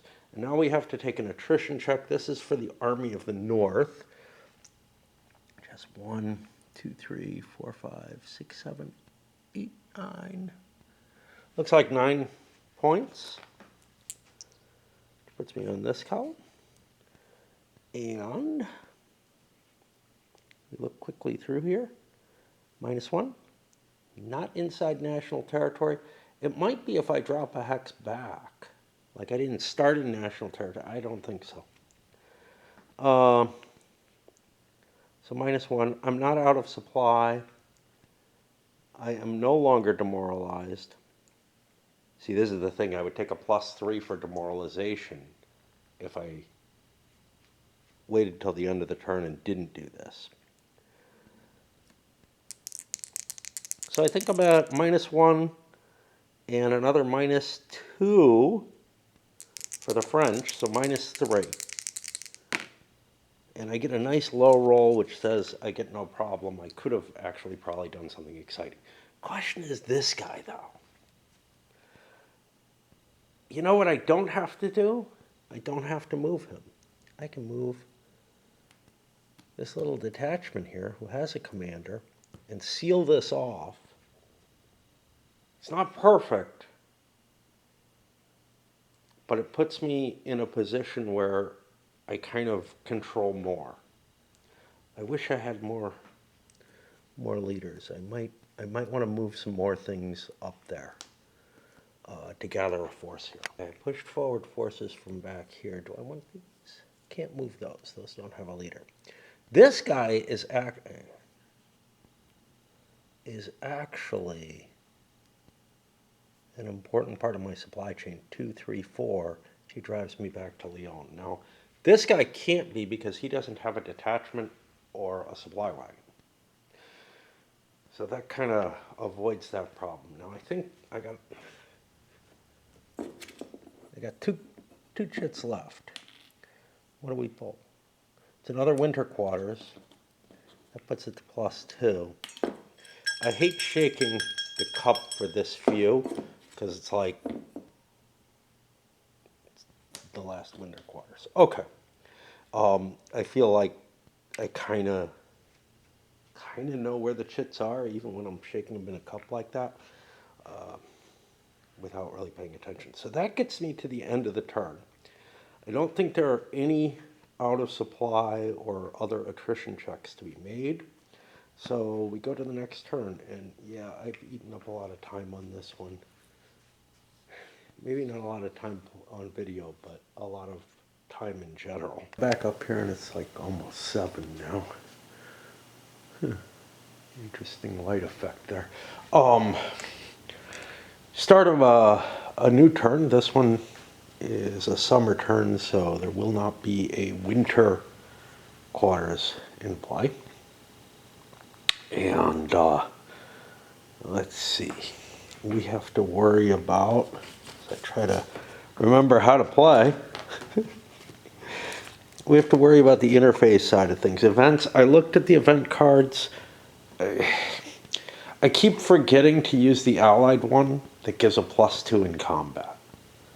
That was a mistake, definitely. But I won the battle against the Northern Army, and thus, I can't complain too much. There hasn't been another battle. Oh, forgot to move the poles. Oops. Okay. For reinforcements, I get to fiddle with leaders if I so desire. This is something I tend to miss, right? It's sort of a matter of, I got my leaders committed to my armies and whatnot, and I don't rebalance them. It's probably more realistic not to. Constantly reshuffling your leaders seems like a really unreasonable thing. So, it's for the best. But we do get to the diplomacy phase, and yeah, so I've got to make my thoughts there. Britain brought Sweden into line. I don't know if somebody else has a shot at Denmark. There really aren't a lot of other options available in this. I can't bring like Russia in, for example. Denmark has a British modifier of -2, which means if I spend the most I can possibly do with the Brits, I could get 2 rolls at 12. It's probably not a bad deal. On the other hand, I could roll with the Austrians, bring Denmark actually into the war, although Mecklenburg is also neutral, so they wouldn't actually be able to get in. Yeah, let's do it with the Brits, which means the French will go first with theirs, and they actually have a bonus on Denmark. I'll just take care of it. I end up getting myself to an Empire land 2, which means pretty much anything I want to can move, which is cool because I've opened this pathway up. I could shift around in other directions. We'll see what I decide on. But I noticed something that I don't think I've mentioned before that particularly bothers me. So these markers, this is a French control marker, this is an Austrian one, a Prussian. From a distance, they all kind of look the same. Yes, I can kind of focus in and see the French ones, but quite honestly, they really don't look different from each other. And this is probably my worst thing about the control markers. There's absolutely no reason. Again, this is Compass's wonderful design state, right? Think about the EU markers that have flags of the countries that they are. You don't have this weird, what the hell, there's a gray on here as well as the flag, thus diminishing the flag. Why do that? Why do that?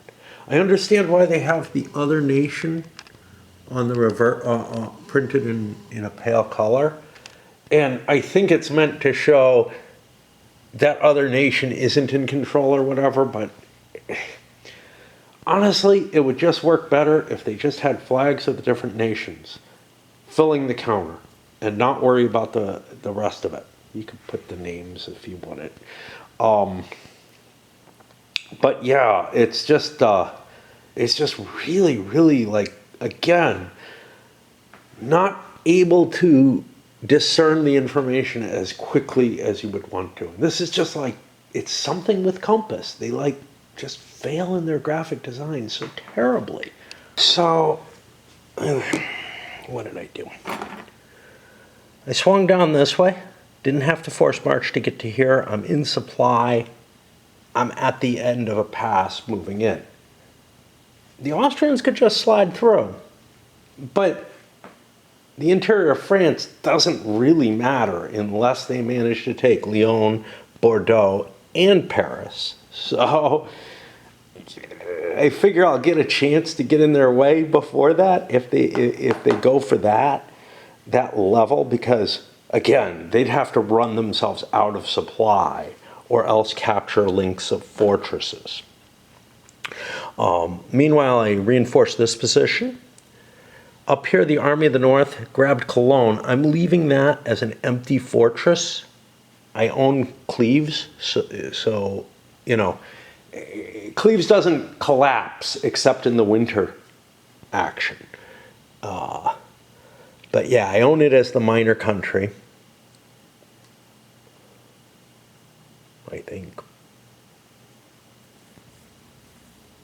No, I do not own it as the minor. I own it as French territory. So yeah, it wouldn't collapse anyway. And I pushed into Palatinate and started sieging Mainz. I chose not to move this unit. I don't want to make that decision yet. He's in, like, if I come forward here, these are supporting each other. If he wants to attack, that's fine, I guess. I don't know. What about my Poles? Well, my Poles are in the same place they were in the last turn. So yeah, and you know, it's like I'm living a second life or something in terms of what's going on, and a richer one than my real one, which is just really weird. You know, I mean, talking about going downtown and, you know, visiting places and all kind of stuff, and just having all these experiences all through text chat. So you know, I mean, it's not just what it was, you know, initially.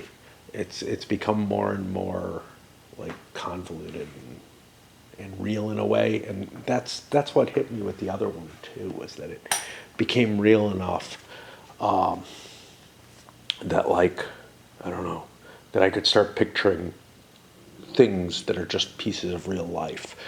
My tea is almost done. Probably going to make another cup of tea. It's weird because, like, I don't think I got that much sleep yesterday. I'm trying to think how much exactly. Like, maybe 4 or 5 hours, and I should be passing out by now, but when I get hooked into anything, it's the autism stuff. I can't break away from it ever. I can't tell myself, yes, it really is time I should go to sleep. And if I try, it doesn't necessarily work, right? Like, even if I exert the will, but it's hard to do that. Back up here, it is right around 7 now, but the whole thing is, I saw somebody drift down. I'm not going to catch it now. The whole thing is, I feel guilty about not playing enough and wasting all the time that I should have been playing. I don't feel that as much when, like, you know, if I actually am doing productive shit. And then I feel like even though I really should go to sleep, I'm not really tired, you know? And yeah, I'm like, okay, make up some of the time, play another chit, because it's gonna be a big one. It's gonna be the first. Well, I don't know, because there aren't a lot of armies left. Like there aren't a lot of stacks left, but it's gonna be the first coalition turn activation of this turn. It was the only one not completely useless. It's a 4, which I could move the army of the Rhine, and I could gather troops up from here, but I don't want to do that. And the reason is that so the reason I might want to is to prevent these two armies from combining, because that would be ugly. So maybe I do need to launch an attack first. Yeah, I think so. Question is which army I want to attack. Well, crossing the river is a pain in the ass, so I'll go for the force in Baden. Try to take that out, and I can absorb a couple of these for 2 movement points and move forward. I gotta decide what the hell's going on here, because here we're again getting to a rule that is not well spelled out. I decided to march into here, but the French would have an interception attempt, which could improve their combat capability. They get a bonus if they intercept. So they'd want to do that. With one exception, these guys could march to the sound of guns. Now, this army is full. That's not an army. It would violate stacking to do that. Does it say somewhere that stacking is always in effect? I'm not sure. That's the thing I didn't pick up. What I did, I'll look that up in a bit. What I did pick up is in the marching to the sound of the guns, doesn't say anything about stacking until here. Army commander's combat bonus if an army is present in the battle hex or if it joins one of its corps, providing the command capacity is not exceeded. Okay?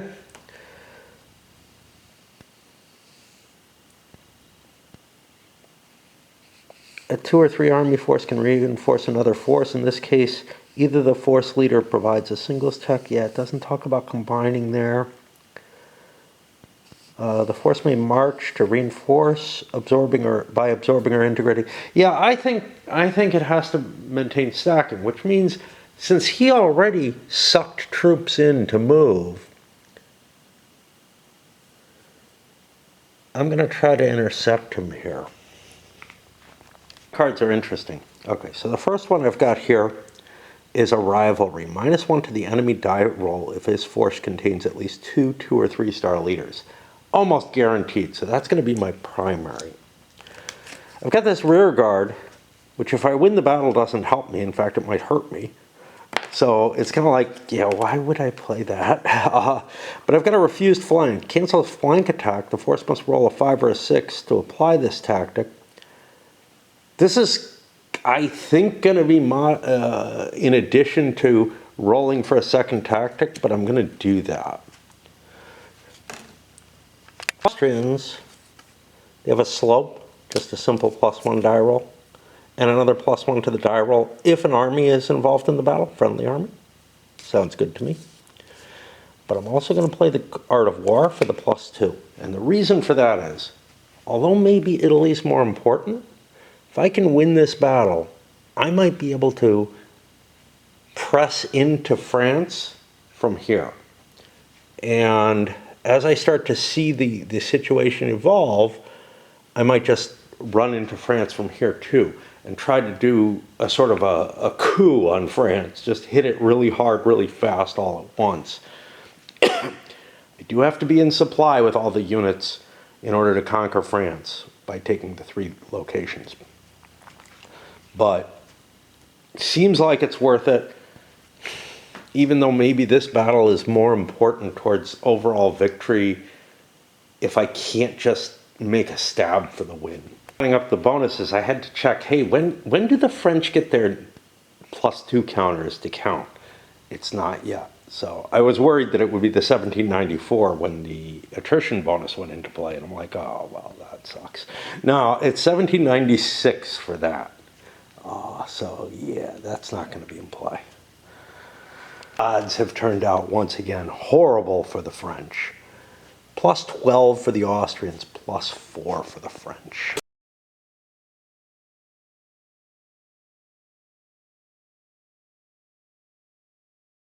The French are defeated in even more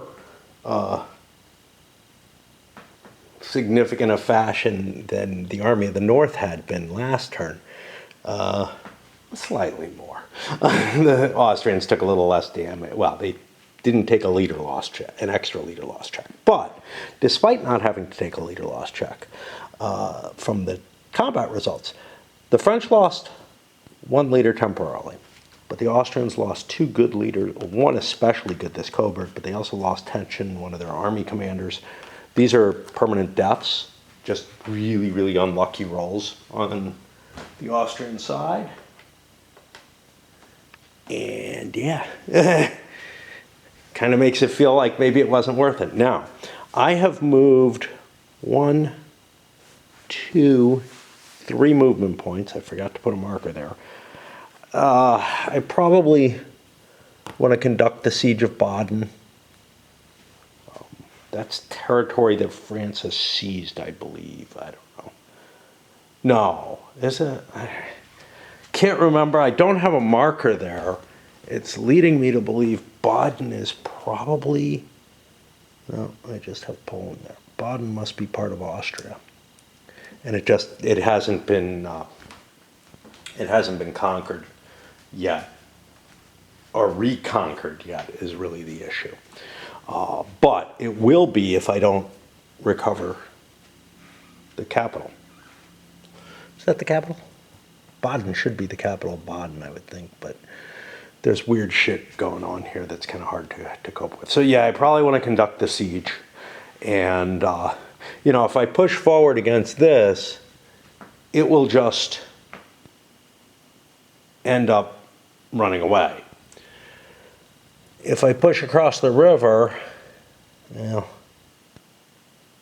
I could be in supply hitting him. So if I've moved 3 here, this could be 4, 5, 6. I could hit a second French army. And I kind of know the Army of the North is weak. Might be worth it. Leave Baden alone and try to hit another army. Not sure if that's going to be another major battle. If it is, it's a big deal. But if I get intercepted here, that would suck. There's a siege marker there. They might not want to give up the siege, but they probably would if they can. I mean, they might not succeed, is I guess what it comes down to. Like, taking Baden would be the conservative thing to do. But I feel like beating both armies allows me to just push forward and do the strategy I'm trying to do. So I think I leave the Baden hex and try to push into whatever this is. Means. Okay, so the attack is going to be into this hex. These guys can't intercept or anything because they're demoralized. And I drew the cards. It is a major battle. Barely so. The French are at 9, which is the minimum for a major battle in terms of one side's force. And the total strength is 21, which is the minimum for a major battle for total strength. So just barely got it. I got a couple of cards. One, and I think I'm going to play this, cancels enemy artillery superiority. I'm pretty sure he has superiority over me. He has more units and everything. But I also have a redoubt, +1 to the, and he may have double, although I highly doubt it. But for my secondary, I'm going to play this because I have a friendly army involved, so the redoubt will work. The third one I got was the Battle of Nations, -1 if his force contains combat units belonging to at least 2 major powers. That's not the case. So, won't play that. Since their primary card will be this fortified farm, +1 to the die roll, no problem with that. I have a flooded river. Well, I'm not crossing a river, so screw that. I'm not going to, use anything. But I have a panic, +1 to enemy die roll morale check. Oh! I forgot to do pursuit. Fuck me. Got to do pursuit on that thing. So I did more steps. I may have wiped that army out. I have a cuirassier, that's like a half point. I have 4 cav, which I think does 4 more steps of damage to him. And that would be to the army of Germany. I can take it on anything.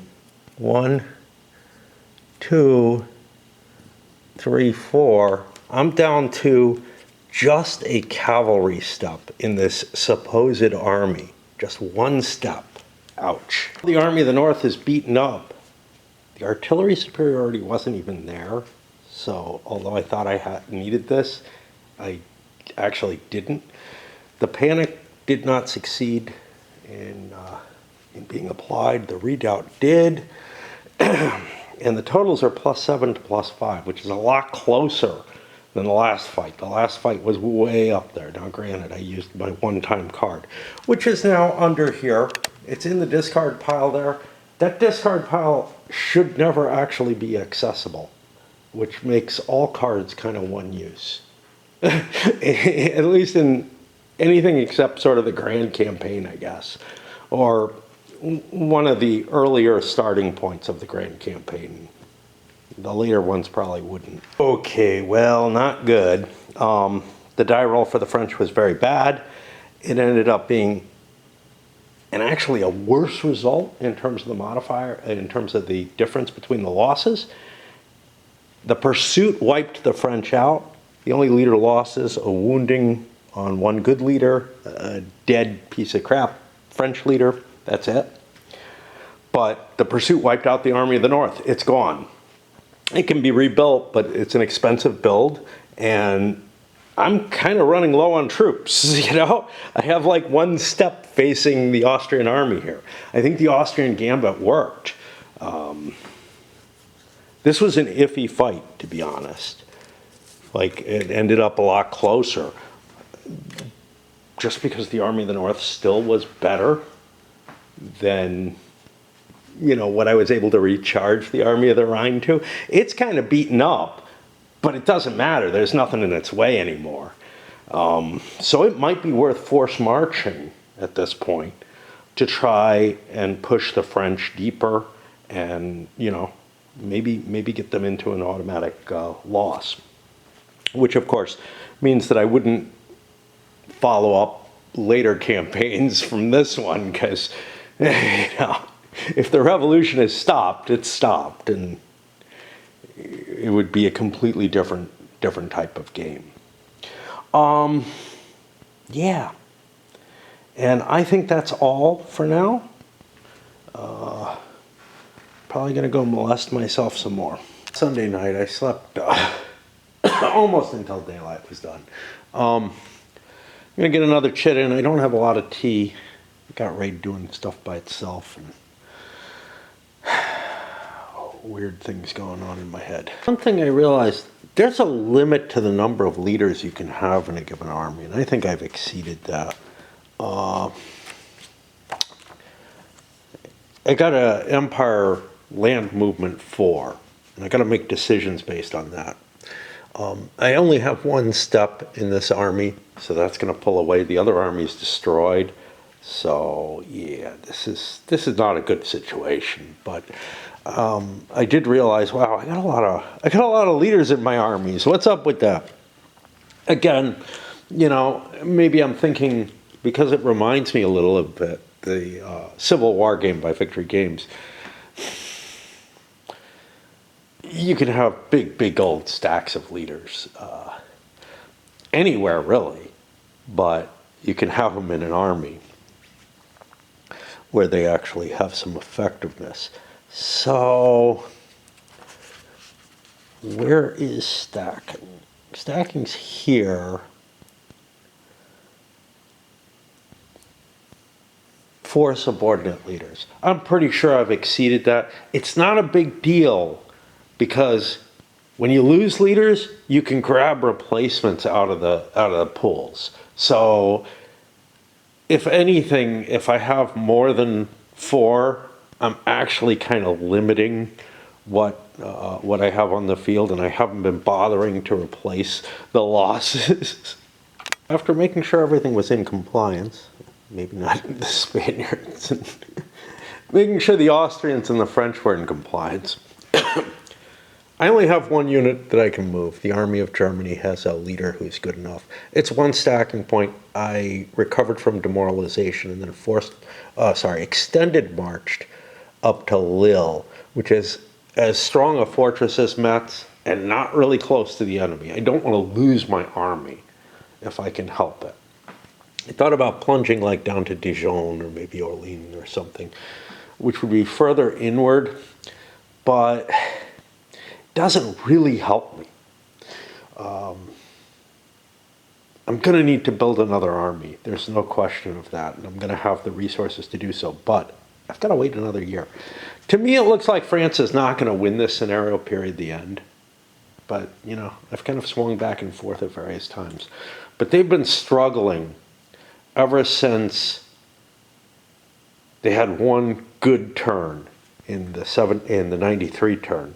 And since then, they've just been being kept on the ropes. Even with Prussia leaving the war, the Austrians are just able to produce enough, have bigger armies, which allows them to get better modifiers. Not just, you know, it's not the number of leaders. They had some good leaders, but they had more artillery, they had more cavalry, you know, and the fact that they didn't lose their armies again and again. The Prussian army was beaten all to shit, but the Austrians actually managed to keep an army in the field and then got lucky in a couple of battles, and it doesn't feel like the French are in a position where they can turn that around. Most especially, though, it's only a couple more years left. There's just not going to be time to take all the things I need, even if, if the Austrians just disappeared, sure. So maybe some kind of tremendous string of luck. But then I also would have to face that Anglo-Dutch army that's moved into Hanover. There's another whole fresh army available in that case. There's like the Swedes who are presumably going to inject themselves into this situation and help defend Flanders as well. If I invade there, the only thing I've got going for me is those Poles, who I can move them. Do I want to? It's a good question. There's no winter quarters this turn, and this is only my second land phase, so I'd rather delay on that. All right, I'm going to break. I know I didn't do much, but my battle is probably another failure downstairs. About 4 a.m. So I pulled a Coalition 3 marker over there, and, you know, I look at the different forces, and I don't think I want to move anything. Not that I don't want to do things this turn, but, well, wait a minute. See, I'm probably going to activate this force again. This one, it's not a pretty siege to try to take Baden there with just a single detachment. So I don't know that I want to do that. Over here, I feel like I want to want a reactive capacity. And just with everything, I can do it on my next move instead. And it'll be later in the turn, and I'll get to see just a little bit more. You know? Summer is different in that. Even in spring, I would probably be where you need 3 winter quarters. We saw that happen last turn, where somebody got a turn flushed out. But in summer, that never happens. You know how many turns you're going to get. So, yeah, it kind of makes sense to just wait till the last minute. Naval Chet, I pulled some more English forces into the Anglo-Dutch army. I had made room for them over here. And then I swung up, grabbed some Swedes. So I came out 1, 2, 3, 4, 5, 6, 7, 8. Dropped the Swedish army in place too. Now, that put me over what the Duke of York could command. He could only command 12 steps. So I switched the Prince of Orange to be the commander-in-chief of the force there. And for the few remaining chits, the Poles came down and took Krakow. Should have done this last turn, whatever, but I really don't feel like it makes too much difference. Then the Austrians got their final move. I shifted another strength point over here to maybe delay the Poles, whatever, you know. I could have shifted forward, which wouldn't necessarily be a bad option, because the Austrian army of the Rhine moved in and took Metz. This was a forced march, which meant I had second activation on the turn, which meant I had to make an attrition check. But that happens after the siege. I succeeded in the siege with an assault, and I had enough strength points that I could get the 5-1, whatever. But then I did. But I spent two steps to capture Metz after I took it. I could have just left it bare, but and then I lost another step in the attrition check. And the Austrian army of the Rhine is getting pretty small itself. It's down to 1, 2, 3, 4, 5, 6, 7 steps total. But again, we're talking about one step for the French army of the north, and that's it that's facing them. You know, I mean, there's a step here. There's just nothing in my way, but I don't have a lot of gas to launch a major attack.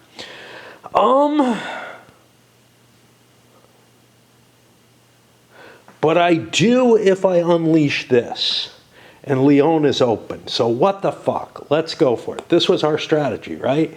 To march, to try to take the three areas. And I think it has to be at winter. I'm not sure about the scenario rules.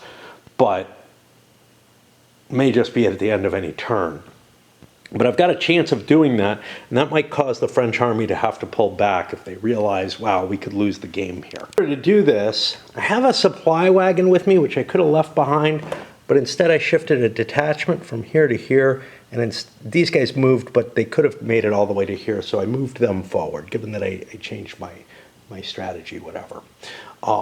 And that leads me to an in-supply force at Lyon, captured it, breach right away, pretty easy. And the assault was an automatic victory, as it were. And what's kind of neat about this is I can draw supplies out of Metz if I have to shift forward, because having taken that gives me a more powerful situation. I could also disperse my troops if those two armies can get together in such a way that I have two decent sized forces. One which maybe can, the bigger one perhaps, handles the army of Italy, the other one operating more to the north and west. So yeah, we're in a position where France is at risk to lose. Let's take a quick look at what the victory conditions are. I know the 3 cities, I just don't know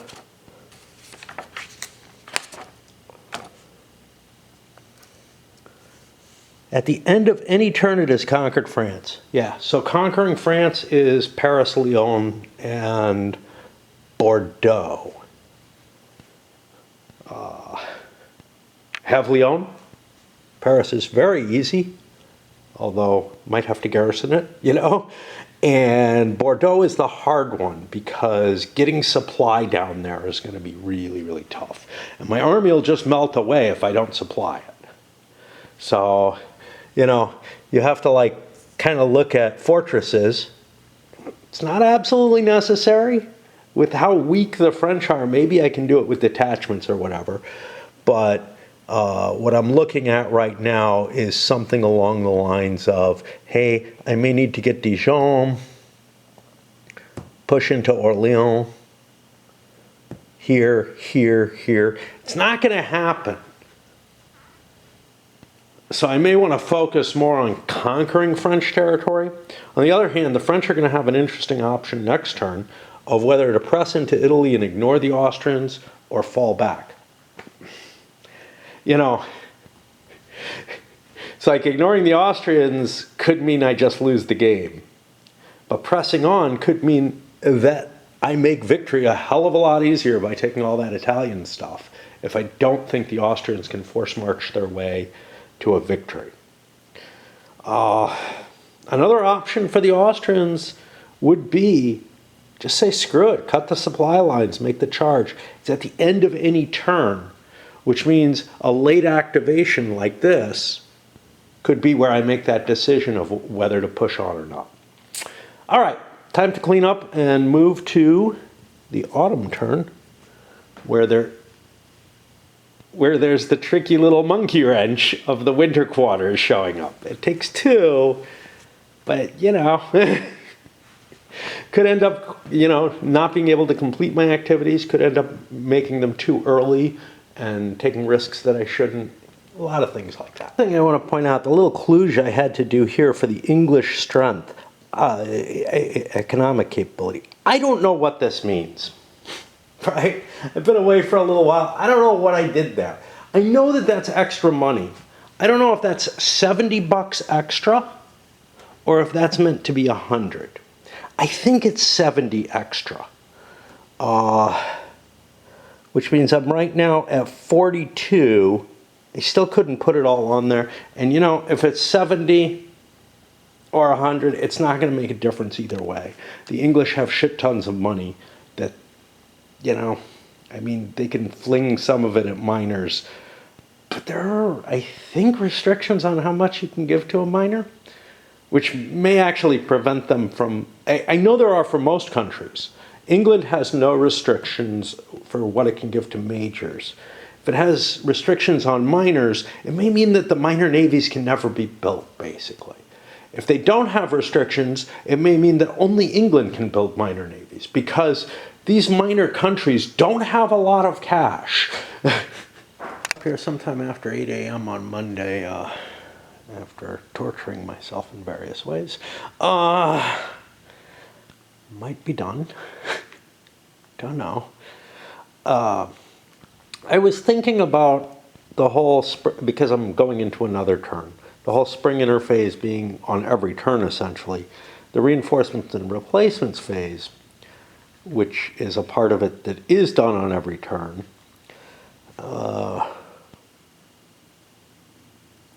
as is the public events, but, and there are none. The reinforcements and replacements, my first thought was, basically nothing shows up. And that's because the honors of war, the return from foreign wars, and the leader losses all go into the next spring interphase. Okay? It doesn't say the next turn spring interphase though, right? And I'm just left with, okay. Now, I am allowed to do some things like guerrillas,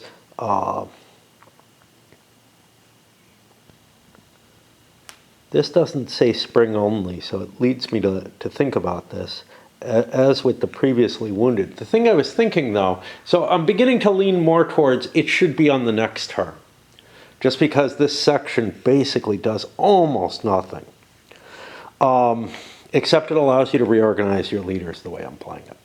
But then I started thinking, having a leader wounded is such a minor thing if it only lasts for a turn, because generally, the force that you command takes an activation, does something, maybe fights a battle, okay? But now, if the leader's wounded, that activation's done and he's free to come back, as a replacement anywhere. So it's almost as if he didn't matter that he got removed. So that's kind of the only thing that kind of works in favor of this delaying this long in terms of the stuff I've seen in the play. In terms of the structure of the rules, I'm more and more convinced that all the stuff that's here that doesn't say, none of it says spring only, all the stuff that's here under reinforcements and replacements actually does happen in that phase. And, that like honors of war, which makes sense that they would come back within, in the next season. Foreign wars, you can make an argument either way, but, you know, probably takes 3 months at least to get, you know, an army from another side of the world into play. But it probably doesn't take 3 months for some of the foreign wars that might happen, I'm assuming. I'm thinking about things like if Russia gets involved in a war or Turkey gets involved in a war further east, but I don't know if those happen. But yeah, some of them, you know, just the sailing time would basically take another season, but probably not a full year if it comes out to that, so it feels wrong for that. Anyway, I'm getting to diplomacy. It's a long shot, but we'll take those. What was it I decided? It was the Austrians who were going to go for Denmark, I think. Well, no, see, the problem is the English have money. But it works out the same, because the most they can get is +2, which cancels out the Danish bonus. Yeah, I guess the Austrians go for Denmark. I get used to rearranging my officers, which I should be doing right now. But anyway, I rebuilt the chit pool and drew, it's an Empire land chit. This can go away, that means. It's the big one, which means I can move anything and everything. There aren't a lot of troops left. Got to make the decision of what's going on here.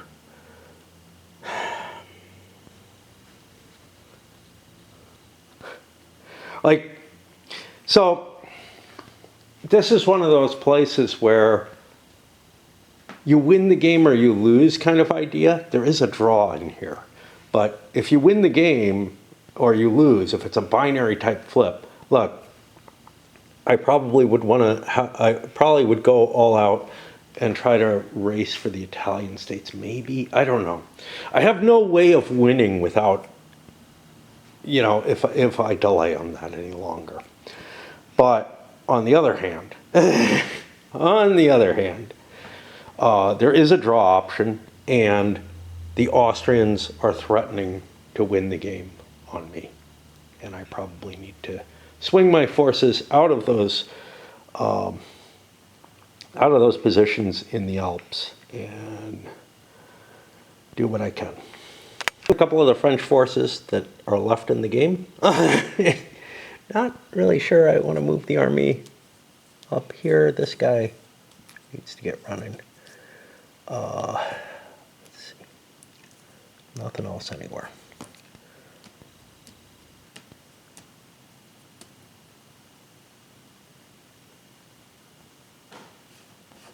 I'll move him there. He's just a detachment, so he doesn't actually get charged up by it, but that's getting him closer to Bordeaux in case I need reinforcements in that area for next year. But there is another opportunity. Vienna, Prague, and Budapest are the 3 key cities that Austria has. If I take Vienna and one of the other 2, I force an Austrian surrender. Does that win me the game? I don't know, because England is like not, so there's 2 issues there. Prussia left the war voluntarily and was not conquered. I'm willing to say they're out. England has not been beaten, which I would have to say I feel like they have to be beaten. France has to make the move into Flanders to win the game, I think, you know. But again, it's so fuzzy. But yeah, I can try to work my way down. Of course, I don't have a lot of Polish troops, but I can at least put a threat on Austria and maybe worry them. It's going to be a long, way too many fortresses in the way. Went through a whole pile of chits. Now, I used the neutral naval chit to shift the boats around, but went through a whole lot of chits, including a winter quarters, before I got to the coalition, the big coalition land 1. So the coalition do get a turn, but it was beginning to look like maybe not. Rather damaged army of the Rhine marches down, takes Dijon, and does an extended march, which it can't do. Fuck. Forgot about extended march. Forgot about the restriction on that. Okay, I gotta give myself a damaged infantry. I forgot. The extended march is more of a strategic movement, is how somebody put it, which more of a road movement type thing. It doesn't allow you to storm forward too quickly, which I keep thinking it should. It just feels, I don't know. I think because you're taking attrition for it, that it feels that way to me. Anyway, I will not do an extended march then. I think I'll stay in Dijon to help defend it in that case. My plan had been run up to Orléans, take that, and then this force could then shift forward and be in position to take Bordeaux relatively quickly. Now, I've got to be there at the end of the turn, but not the end of the year, and the end of the turn could just fire off at any time. So if I could, rush, if I could be in supply here to take Bordeaux, I could just luck out and get a victory that way. And with my pipe blow and that plan foiled, do I want to move this? I think I do still.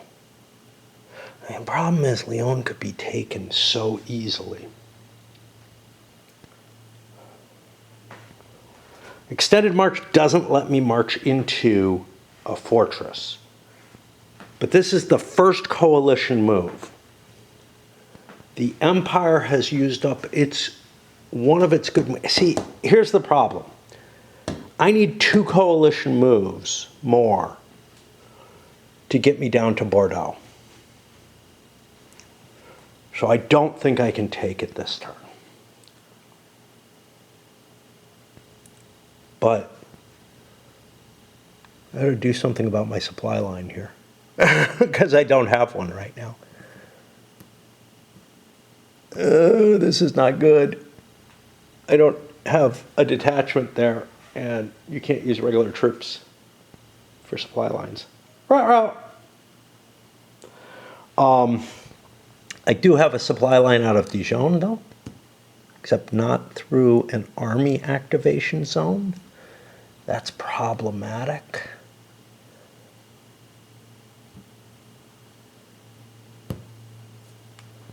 What's the extended movement? Can I start next to an enemy?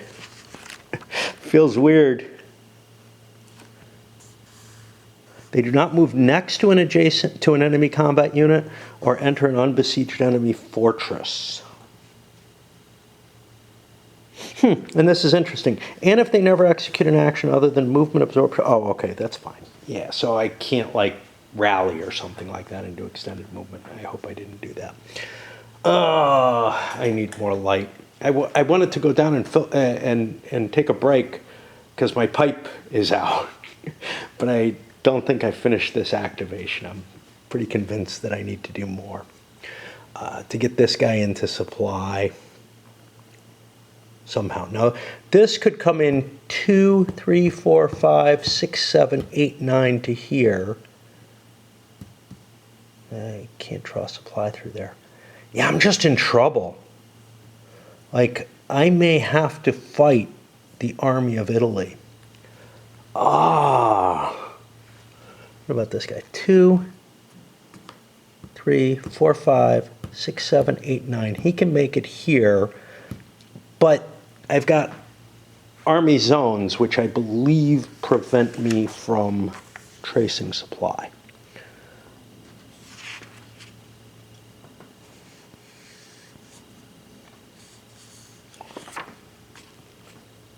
Yeah, can't cross an area of influence of an enemy army, even if friendly units or fortresses are present. Yeah, I got myself caught out of supply by this move, the French move. They sliced my supply off, which really causes me problems. And I think what it's going to mean is that this army has to go into Burgundy. Okay, so if that's all the case, I was at 4 movement points here, and I think I got to make a shot at that. Some more observation. This is not an army. This is the French army. There's another one up here, but I'd feel pretty dumb if that thing was blocking me. Which means that, are there any detachments here? There are not. We checked that. 1, 2, 3, 4, 5, 6, 7, 8, 9 could make it to here. That's not good enough. What about here? 2, 3, 4, not good enough. So I've got to get this detachment to here, and maybe this one into a place where it can supply as well. So 2, 3, 4, 5, 6, 7, 8, 9. You don't have to make a check for that first detachment. For detachment moves. Well, for a one-step movement. Oh, this is not a detachment either. Fuck!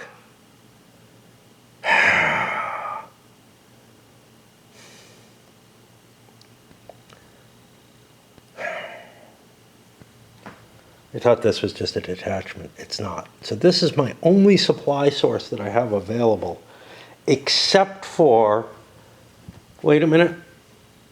Wait for it. 1, 2, 3, 4. I got one coming from up here at the Army of the Rhine.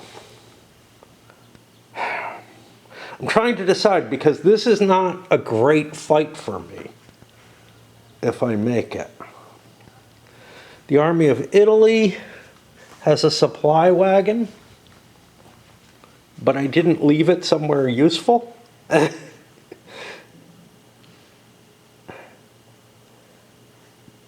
Obviously, I could move up and take Burgundy, but I'm trying to figure out if I can knock France out of the war before they get more production. Maybe, depends on how long the winter turn is. I'm not sure why this force is here.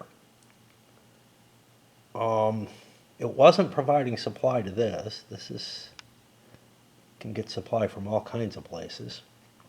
It was here. 2, 3, 4. I don't know why I didn't move to Dijon, but I didn't. And Dijon's already fallen. I'm moving into the hex and trying to decide if I want to try a retreat, which I can do on an 8 or higher at this point with the modifiers involved. But if it fails, it's ugly.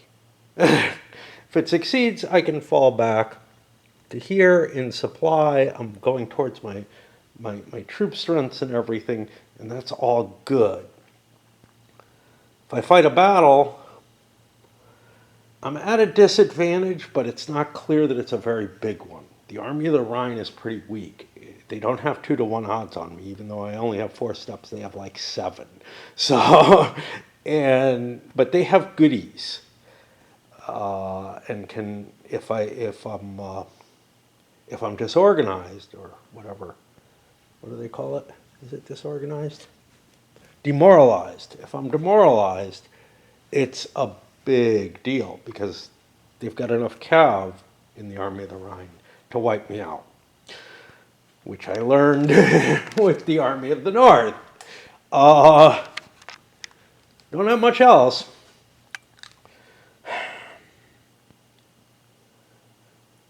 Like, I feel like I should just chance the fight. It's going to be a minor battle on the second chart. Like +7 to +2, worse odds than I thought it was going to be. And the Austrians absolutely wiped out the French forces with the loss of a cuirassier unit, which I would rather not have lost, but it had to be my lead unit to get a bonus. So I decided on that. So now I'm in supply here, because I'm tracing through this line. I moved back to Dijon after the fight. And that opens me up. I could go to Orléans, which gets me in the general direction I want to go. I don't know where else to go. Okay, so what the hell did I do? I moved the Army of Italy up here to Orléans, successfully took it on the last movement point. Basically, if you get an assault or something with a decent-sized force against a fortress, the fortress just falls. But then I moved the unit that was here in Turin up here to Lyon, using an extended march, which I can do because I wasn't doing anything bad. I was entering my own fortress there.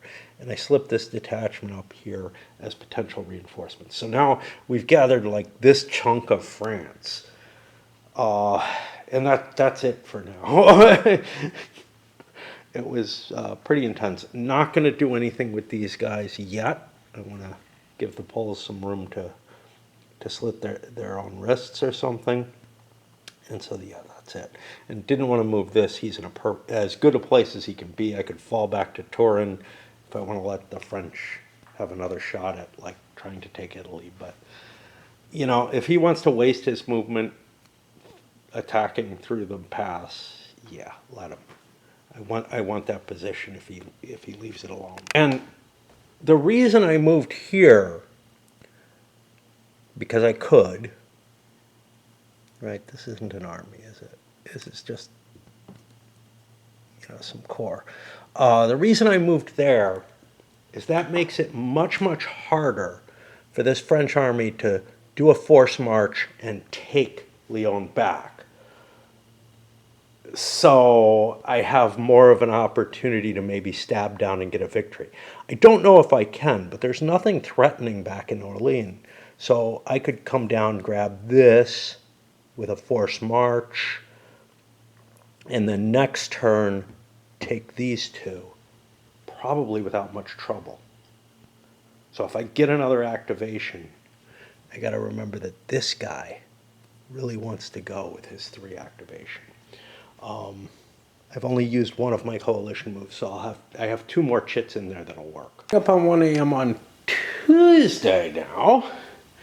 It sounds like, you know, my normal schedule, but I actually got up, played a little braid, but ended up going off for a walk, a decent sized one, nothing ridiculous, a couple hours. And in the course of the walk, I ran into a shift and fought it harder than ever before. I don't know if that's the right or wrong thing to do, but ended up forcing it into reality again. The effects of the shift are still there, but like probably means it can't go back too. So whatever. But yeah, some buildings. Forcing it meant some buildings ended up being destroyed instead of disappearing. So I don't think they can come back. And then came back, played a little raid, sat on my porch, had a drink, listened to some music, read, and some more unreality started forming itself.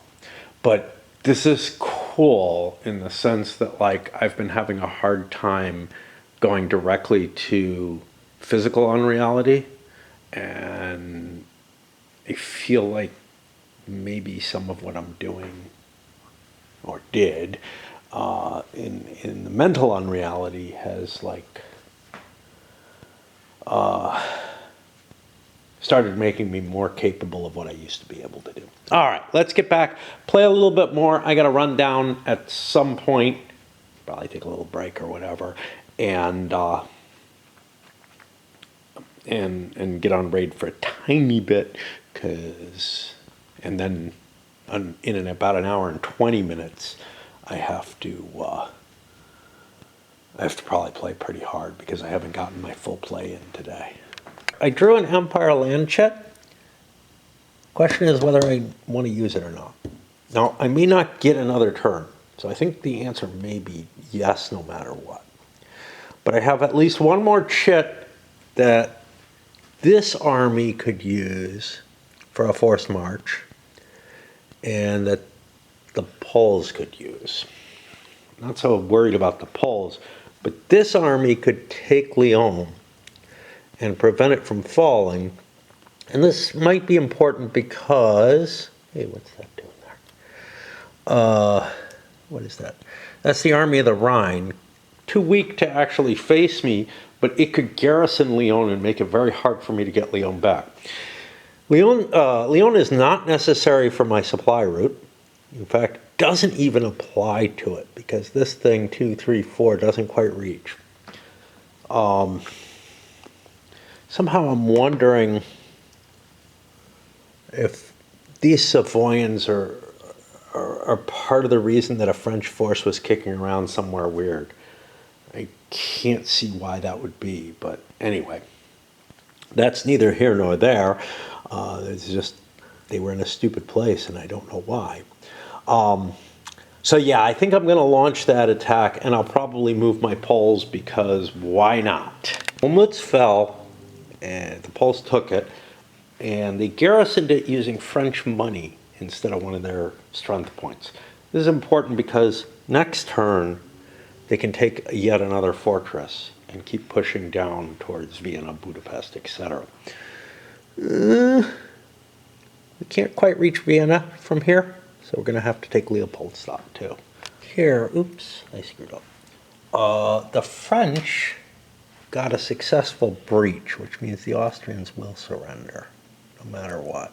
And we'll figure out what I'm going to do in terms of, do I want to garrison that shit? The actual battle, I thought I had to demoralize the enemy, but I got a breach, not just an assault, which means that the Austrians will surrender. And they get their leader back. Because somehow he gets to escape. Yeah, but I did it without taking losses because the Austrians had like a -3 for being a total of -3 on their die roll because they were unsupplied. It's a -4 for being unsupplied. And although the French didn't cause any losses, the breach result means that the fortress will surrender no matter what. The French did lose a strength point, though, due to the attrition check for a second activation. A tiny little break now. I don't know how long it's going to be, but I want to be back up here and maybe finish up the turn.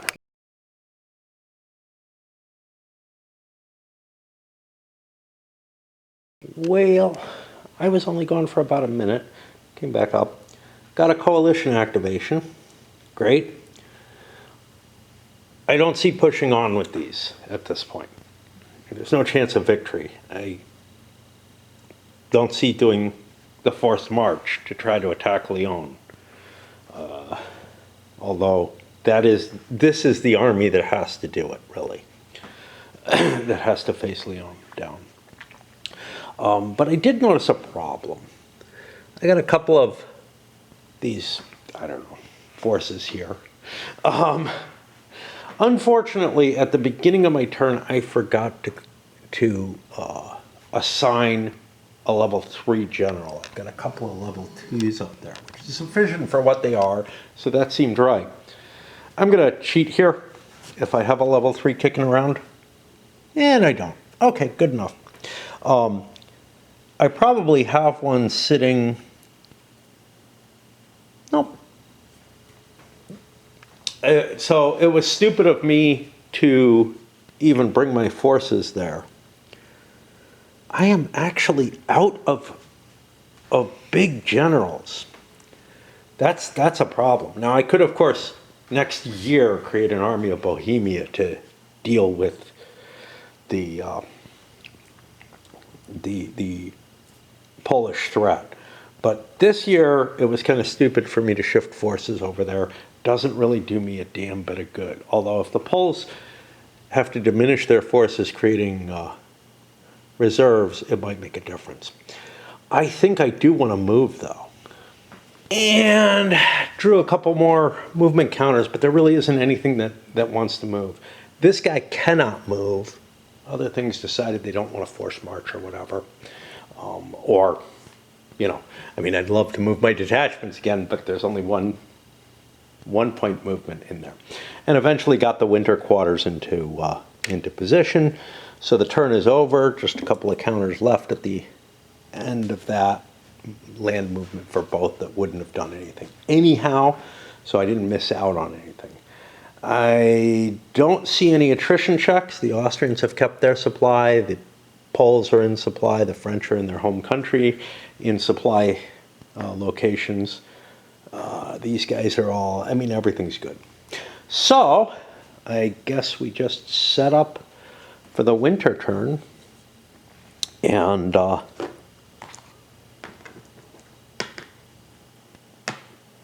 know where that die went. There it is. And start setting up another turn. Again, I have to pay attention to the leader placements. Really being clumsy by not paying attention to them. Although, apparently I didn't have the Austrian leadership available. I don't have any... Actually, yeah. Well, no, I can create the army because I have leaders like this who could command a smaller army. And I'd have to paw through all my leaders and rearrange everything.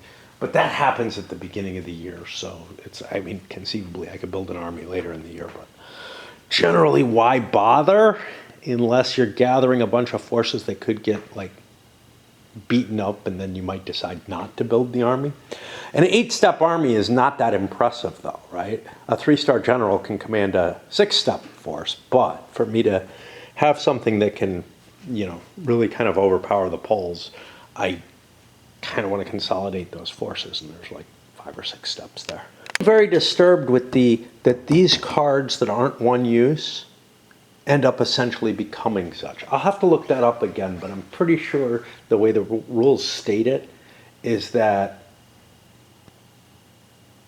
they don't get reshuffled in until the deck runs out, and the deck doesn't run out, at least in this scenario. Might happen in the 1805. I don't know what the structure of the imperial deck is. But the point is, not that many cards get drawn each turn, each year. That's a fair-sized deck. 1805 to 1815. This is the biggest campaign of all. Now, of course, the deck will be composed a little differently, but 1805 to 1815 is 10 years. This deck had a slight increase due to the Committee of Public Safety. Later on, the French will be drawing like 4 cards, you know, in the 1805 thing, once they're powerful enough, they'll be drawing like 4 cards a turn or a year, which is pretty hefty. And the Brits will be drawing 2. So in a 2-player game, you don't run that deck out. But in a multiplayer game, you might. And that, again, there's something very weird there. Like, I kind of feel like it sucks that these cards are just gone. They might as well be discarded forever because they just don't do a damn thing. Anyway, I don't know. I feel like there's a lot around the edges of this game that just doesn't really feel right. Our system for, you know, land movement stuff at least. I got my issues about naval movement. Ooh. I forgot to make a leader loss check on him.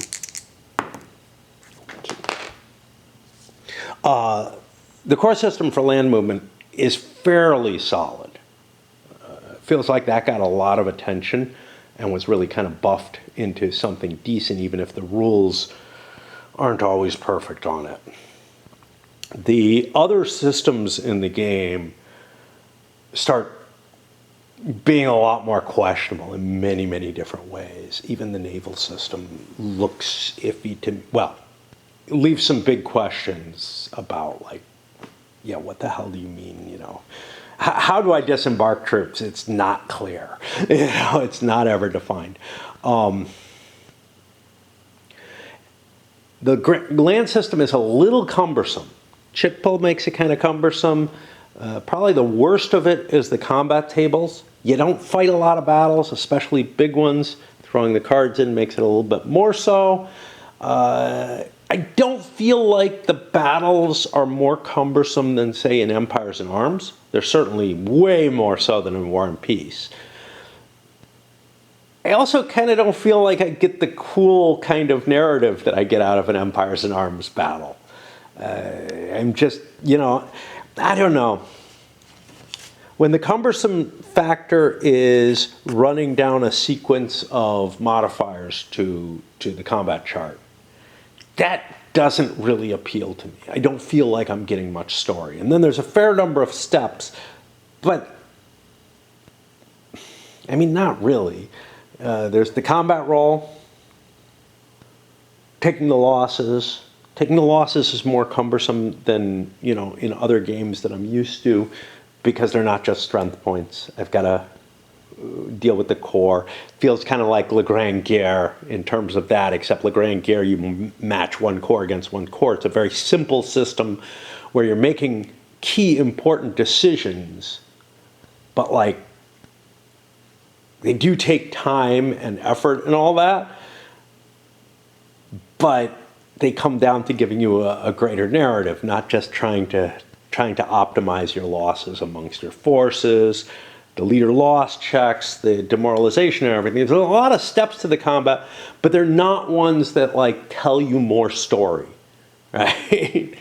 They just make it more complicated to get to the end result, as opposed to like in Empires in Arms.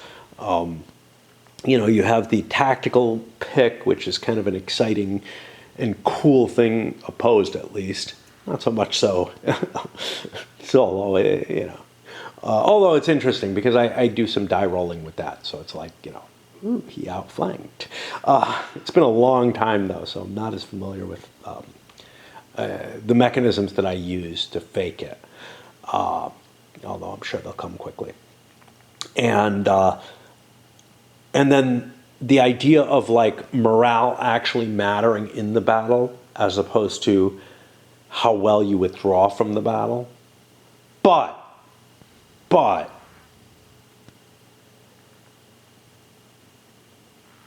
I do like the way morale works here, where it's hey, do you suffer the pursuit? And what do you have to do after the battle? So in an Empires in Arms type scenario game, what you have happening is an army almost invariably breaks if it's big enough, or it's wiped out. It doesn't tend to withdraw in good order. There's a chit to allow you to do that, so it can happen. The battles are a lot more detailed there in terms of what they give you about the storyline, though, so it's kind of cool in that way. And I think I like the way the battles work there, although they may be a consolidation of multiple battles in a particular area, because it's like an area-based game with month-long turns. Now, this is season-long turns in a hex-based game, which feels kind of weird, It's like War and Peace is also month-long. The War and Peace battles, with all the advanced rules and everything, they give you a little bit of more narrative, I feel, in terms of the flavor, but they're really, really simple, and I don't know, when you start looking at like the CDGs and stuff, none of them give the same kind of flavor that the Empires in Arms or Le Grand Guerre, for that matter, also, which is not Napoleonic, but for whatever reason, I bring it up because some of the aspects of this kind of remind me of it, but it's like I'm not pairing things off the way I do there. Now, that game goes overboard with the naval combat. The naval combat is really stupid. Like, there's a point where you can get to, you're producing so much narrative that, with the detail, that it's fucking annoying.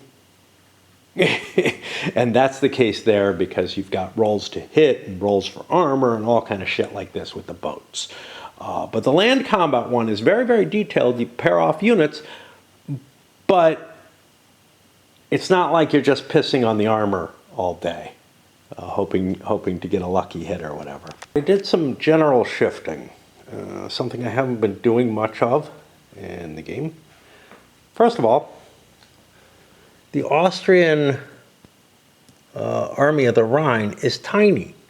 So I can put a 2-star army commander in charge of that. It's not optimal, but whatever.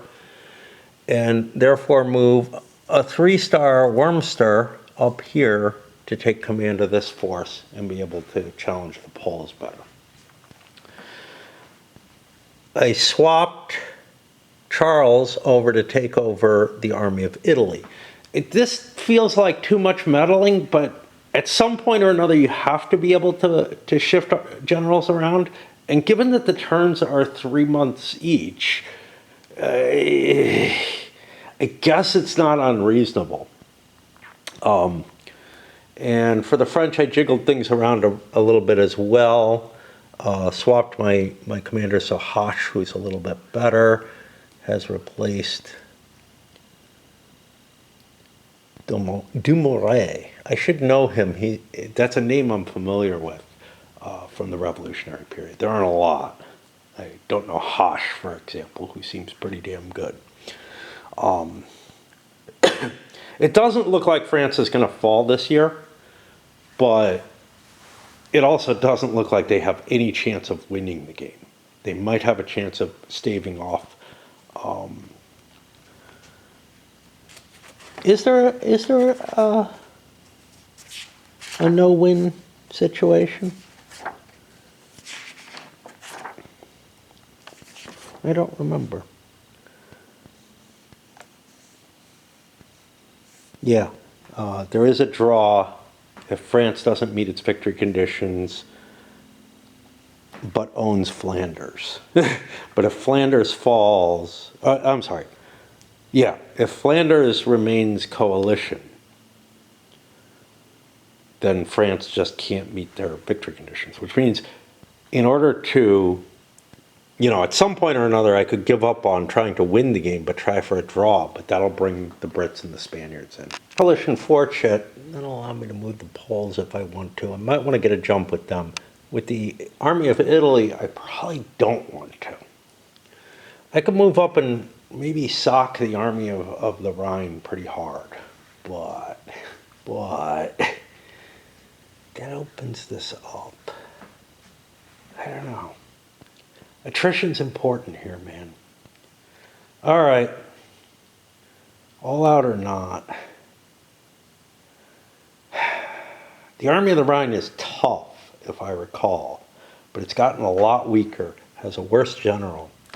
But I could end up stuck out in a siege situation if I'm not careful.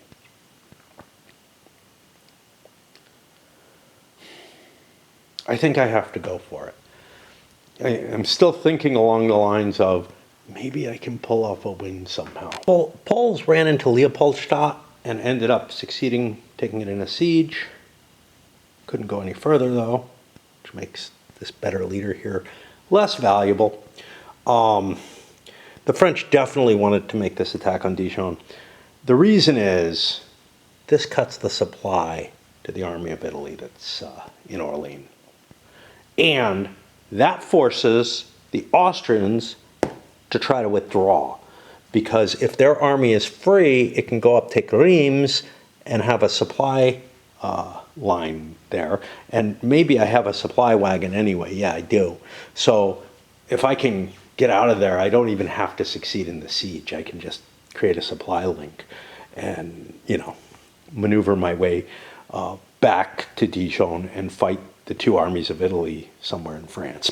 Okay, so for the, I don't know how much avoidance we've done before. We don't have automatic here. So initiative value of the leader gives me a +3. I think I still have cav, +4. Light cav.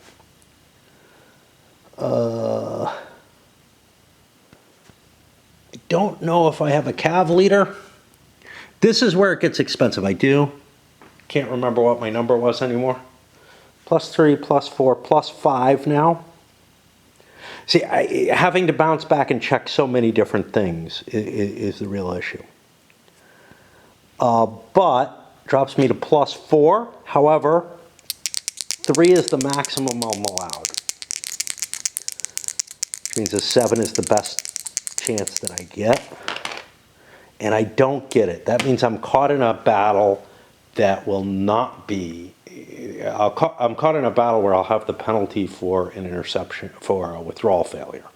This is not going to be a major battle. There aren't enough steps in the Army of the Rhine. French destroy the Austrian army here with a pursuit after a victory. The Austrians actually only had 3 morale because their troops were down to this sort of just line infantry, which is not very good for them.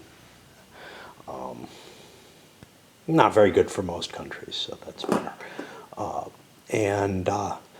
I succeeded in the siege without any losses, decided to leave the fortress ungarrisoned. There's some risk to that. Conceivably, the Austrians could run their way back here, but it means these guys are going to take an out-of-supply check. And, well, 1, 2, 3, 4, 5, 6. Yeah, I had better stay near Dijon so that I can protect it with the possibility of an interception. And the Austrians will probably run up to Reims or something like that in order to try to escape. But right now, they're not in a good position. They're an out-of-supply army. They do not want to fight a battle. So they're going to do everything they can to avoid. You know what? 2, 4, 5, 6. Oh. See, if I move here, this is the geometry of the game, right? If I move here, I'm not covering Lyon properly. If I garrison Lyon, it might be a little better, but he'd still be in supply down there. So what I want to do is I want to force him up. He's going to have to make an out-of-supply check, regardless of whether he tries to escape his out-of-supply situation. So I think he'll make an attempt to get back to his lines. But yeah, this was a pretty good turn for the French. The Austrians overextended themselves again, trying to stab for a win that maybe was just too risky. Not sure if I don't think I'm going to do anything with him, but I'm not worried about the Poles wanting to take winter attrition. Marched up to Reims and took it, but I was out of supply, which means I have to make an attrition check, and it's winter attrition. +4 for winter, +4 for out of supply, that's +8. None of the others would apply, except I spent a supply wagon, dropped it down to +6. I've got 13 strength points left.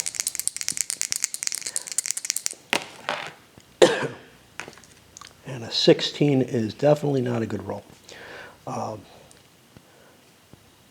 get another, so it's a 2, one of which must be cavalry, but I'm in a city or fortress, so I need under a 5 or 6, which I get. So I only take 2 losses. I would have taken a 3rd loss otherwise. I had been in a better position at the beginning of this turn. I could have played this to prevent the winter quarters marker from being played, but then attrition would get yet another +1 on it. As things stood, I'm glad I didn't think about it, because I might have been attempting a stab at it. But the winter campaign doesn't really help, because what I really needed was the capacity to be able to do forced marches safely, and yeah. I don't have Lyon anymore. Like, if I was still holding Lyon, it would be an interesting situation. Try to move somebody to Paris and try to go for Bordeaux. But as it is, now I'm just trying to hang on to a force. And things look a lot less bad for the French, but they're still not gaining the stuff they need. Now, the Italian campaign is 1796, but I'm supposed to have Flanders by now. You know, I kind of said, let's prioritize the Italian campaign so that we don't bring the Brits in. I don't know if that was stupid. I'm also thinking about what happens if Austria surrenders. I think I'm in a position where, like, they're not knocked out of the war, but there's like enforced peace and stuff like that. So effectively, I think I would be knocked out of being able to get the Italian possessions. Not absolutely sure. Probably worth it, because I don't think I can win the game. And getting that would allow me to just concentrate on the stuff that the English have to give. I pretty sure that I won't gain enough from an Austrian surrender to get me everything that I need. But I could think about that if I think I'm close to that. That's sort of a much, much more confusing situation is the die roll that brought Prussia out of the war, because they didn't surrender.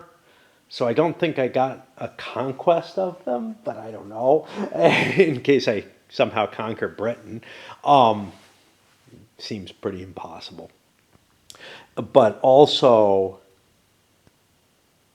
and you know, if it's just all the countries are neutral, knocking Austria out wins me that condition. So again, the fuzziness of the rules leaves me with a position where I'm like, I don't know. I don't know.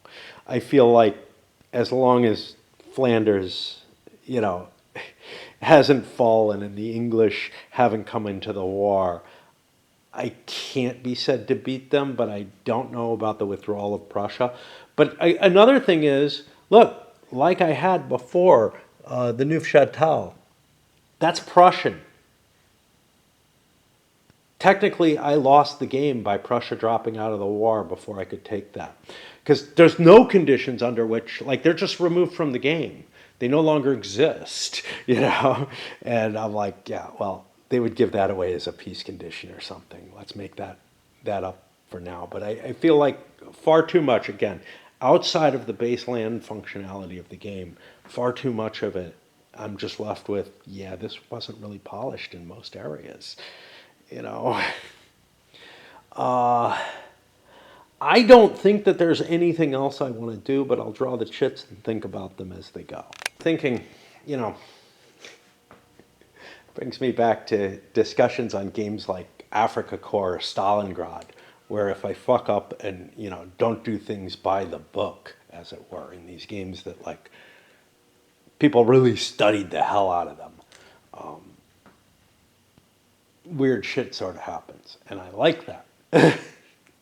I don't like, I feel like Africa Corps is a game I like right now, although I don't like some of the geometric, you know, some of the decisions you make that are just the geometry of the hex grid, really. But like that was my takeaway from the last time I played, was that I really didn't like that aspect of it. But like if I played it by the book, I think I'd hate it because it would just be so stale, right? You know, it all comes down to that roll for Tobruk or whatever. And Stalingrad maybe is a little bit more open, but anyway. I think somebody who was more familiar with this game would not get as chaotic a situation as I've been getting. And they might get, you know, something that applies more to history, although I have to say, I don't feel like the French overextended themselves and they got their asses kicked back. So, I don't know. I don't know. I mean, the places where I feel like I really fucked up have all been coalition based. The places where the French have been fucked over, I feel like it's just because their armies are too small to stand up to bigger, better coalition armies. They don't have all the pluses and everything that they're supposed to have. And just a larger army is able to accumulate more artillery, more cav, everything. And the French don't have the pieces to put those into play either. Those pieces all come in 1805 or whatever, because I can't read the numbers on them. A whole bunch of chits before I got to winter quarters, but I did move a piece. I moved the detachment from here down to Lyon. Don't have to worry about attrition. It's only a one-step detachment. Can't get hurt. Perfect. It can run at, you know, 9 movement points in the winter, whatever. I don't know. So that is the end of the turn. Did anything happen of interest that I have to deal with? Obviously, I take these off. No further attrition. Nothing that's out of supply that didn't move. Nothing that's out of supply anymore. Orléans. I don't control this. Reims. Reims I have taken, so it will not produce income for the French. Lorraine, Strasbourg is part of Lorraine, so I did not take that. And what about here? The Palatinate is French controlled. They just, like, that's French territory now. So it doesn't get converted over. Cleves, nothing exciting there. Just looking through to see if any of the markers tell me anything. Up here, Moravia, I don't have Brunn. So I don't think I get points for that. So yeah, very, very little effect as we go into 96. And this will be the big spring turn. And I'll load this up. Why not? It's long enough, I'm sure. But yeah, another turn that didn't go all that well for the French, but didn't go anywhere near as badly as it could have. And they've actually kind of got the Austrians reeling back. It just, there's no possibility of French victory that I see. All right, up it goes.